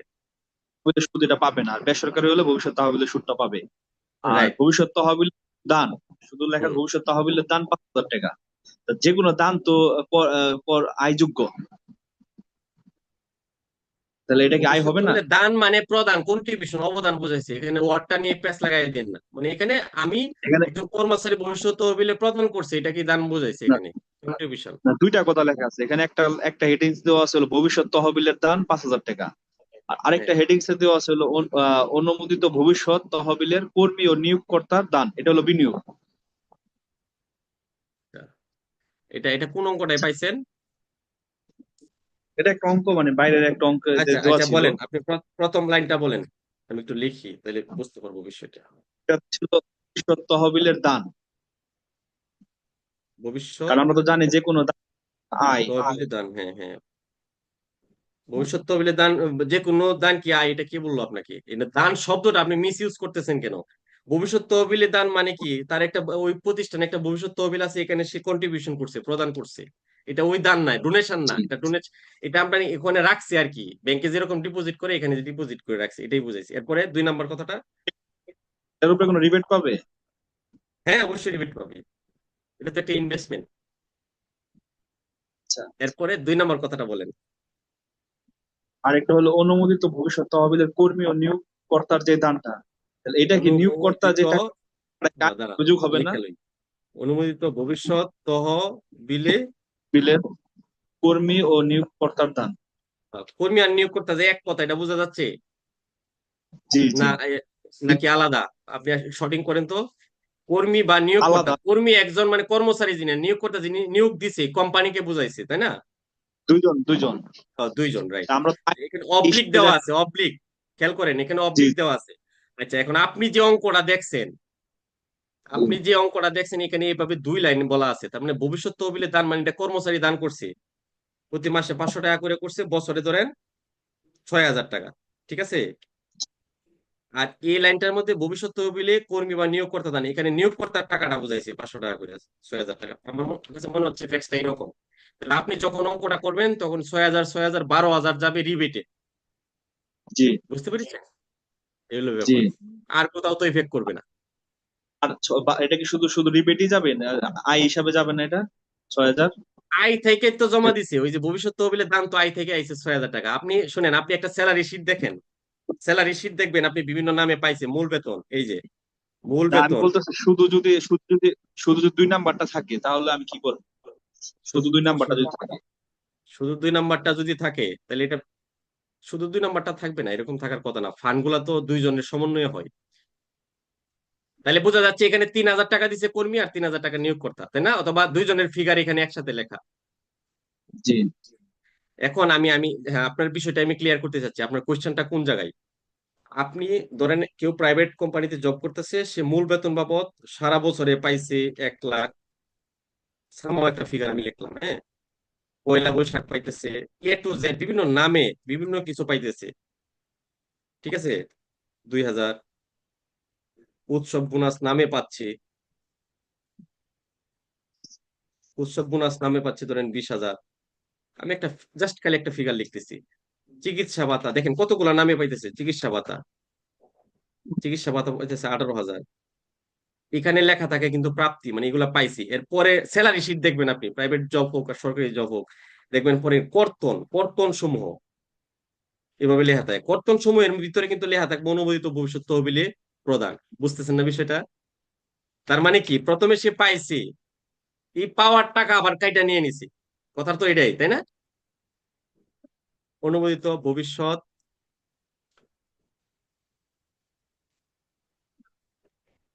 তহবিলে দান, ধরেন 5,000 টাকা, ঠিক আছে? বুঝতেছেন বিষয়টা? এখন এই যে 5,000 টাকা, প্রথমে তো সে টাকাটা পাইছে, এই যে মূল বেতন যে টাকা পাইলো, পয়লা বৈশাখ বাবদ পাইলো, উৎসব বোনাস বাবদ পাইলো, চিকিৎসা ভাতা বাবদ পাইলো, এগুলা তো কি, এগুলা তো তার প্রাপ্তি। এখান থেকে 5,000 টাকা সে ভবিষ্যৎ তহবিলে দান করছে। এখানে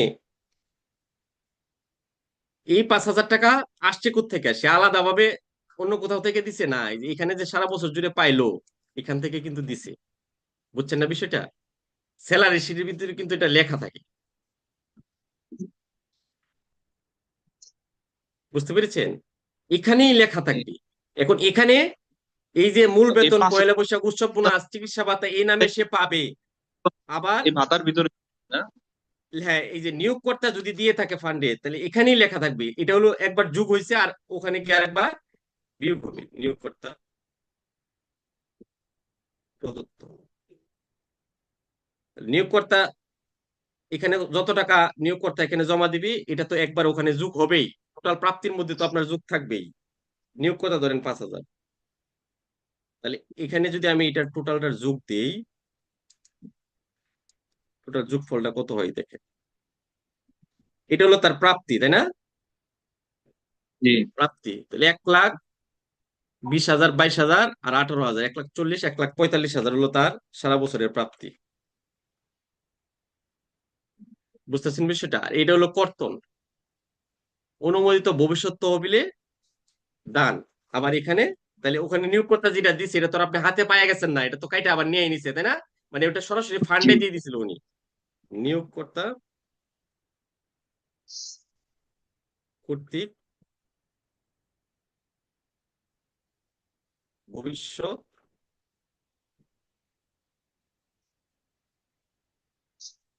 তহবিলে দান, ধরেন 5,000 টাকা। আলটিমেটলি কি দাঁড়াইলো যে আপনার এই টোটাল প্রাপ্তি থেকে 10,000 টাকা কমে গেল। দেখেন তো, টোটাল প্রাপ্তি কত ছিল? 1,40,000 টাকা। তাহলে 40,000। আলটিমেটলি এখান থেকে কত টাকা কমে? এখন কর্তন সমূহের মধ্যে এটা যেহেতু আছে, এরকম আপনি দেখবেন গোষ্ঠী বীমা লেখা আছে, গোষ্ঠী বীমা। তাহলে এটা কোন জায়গা থেকে কমবে? গোষ্ঠী বীমা ধরেন 100 টাকা করিয়া 12 মাসে 1,200 টাকা, ঠিক আছে? তাহলে এটা হলো আপনার টোটাল প্রাপ্তি 1,40,000 টাকা। আর এগুলো হচ্ছে কর্তন, মানে এই কর্তনটা তাহলে 1,40,000-এর ভিতর থেকে গেছে না? জি হ্যাঁ, এই দেখেন 1,40,000 টাকার ভিতর থেকে গেছে। আপনি বলতেছেন যে নিয়োগকর্তা কর্তৃক ভবিষ্যতে তহবিলে যেটা দান করতেছে, এটা তো আপনি আলটিমেটলি আপনি পাচ্ছেন প্রথমে, এরপর এখান থেকে মাইনাস হচ্ছে। বুঝতেছেন না বিষয়টা? আমরা শিডিউলটা যে দেখে আসছিলাম, যে বেতন খাতে আয়ের যে শিডিউল, গতকালকে রিটার্নে দেখে আসছিলাম, ওখানে দেখবেন সিরিয়ালি নামগুলা দেওয়া আছে। মূল বেতন, পয়লা বৈশাখ, উৎসব বোনাস, হ্যাঁ, চিকিৎসা ভাতা, নিয়োগকর্তা প্রদত্ত, অনুমিত ভবিষ্যৎ তহবিলের সুদ, এরকম নাম লেখা আছে। বুঝতেছেন বিষয়টা? তো ওখানে ওই নামগুলার ভিতরে ভিতরে যে ইয়াগুলা দেওয়া আছে, বিষয়গুলা দেওয়া আছে, ওগুলাই কিন্তু যথেষ্ট, এর বেশি লাগবে না। দেখি আর তাহলে দুই একটা আমাদের কোশ্চেন। শুধু হইলো ভবিষ্যৎ তহবিলে দান লেখা থাকলে এটা আমরা রিবেটে নিয়ে যাব। এটা বিনিয়োগ হিসেবে নিয়ে যাবেন। তাহলে এখানে কত টাকা বিনিয়োগ আছে আপনার? 5,000, 5,000, 10,000, 10,000 বেনিফিটে। হ্যাঁ গোষ্ঠী বীমাও কিন্তু মানে বিনিয়োগে নেই। গোষ্ঠী বীমা এটাও এক ধরনের ভবিষ্যৎ তহবিলের মতোই। বুঝতেছেন বিষয়টা? গোষ্ঠী বীমা, যৌথ বীমা, এগুলো কিন্তু ভবিষ্যৎ যৌথ তহবিল। বীমা, হ্যাঁ, কল্যাণ তহবিল। হ্যাঁ, কল্যাণ তহবিল, রাইট, এক্স্যাক্টলি। ঠিক আছে, আর দুই একটা কোশ্চেন দেখি।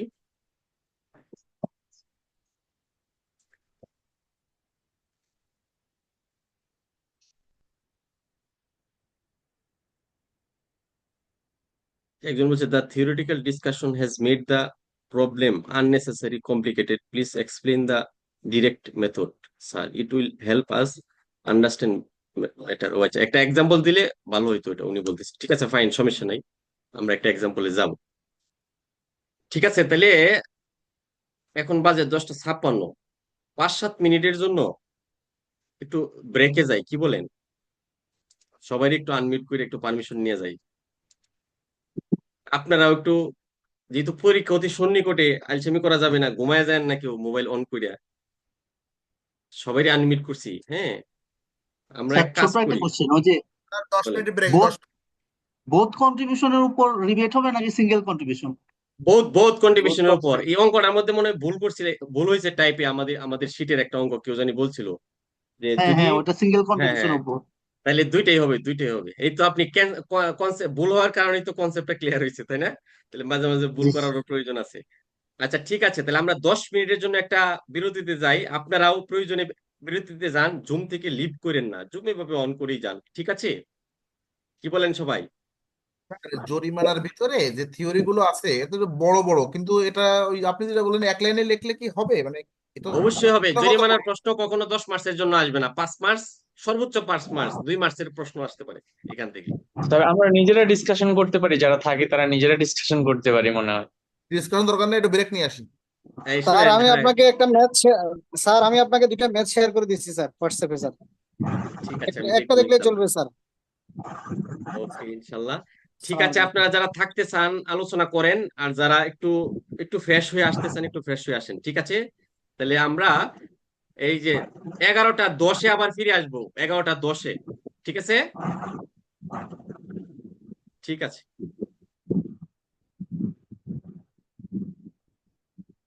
আচ্ছা, কেউ কি আমাকে ওই যে রিপেটের ক্ষেত্রে জীবন বীমা প্রিমিয়ামের ইয়াটা একটু ক্লিয়ার করবেন? কেউ কি জানেন ক্লিয়ারলি ওখানে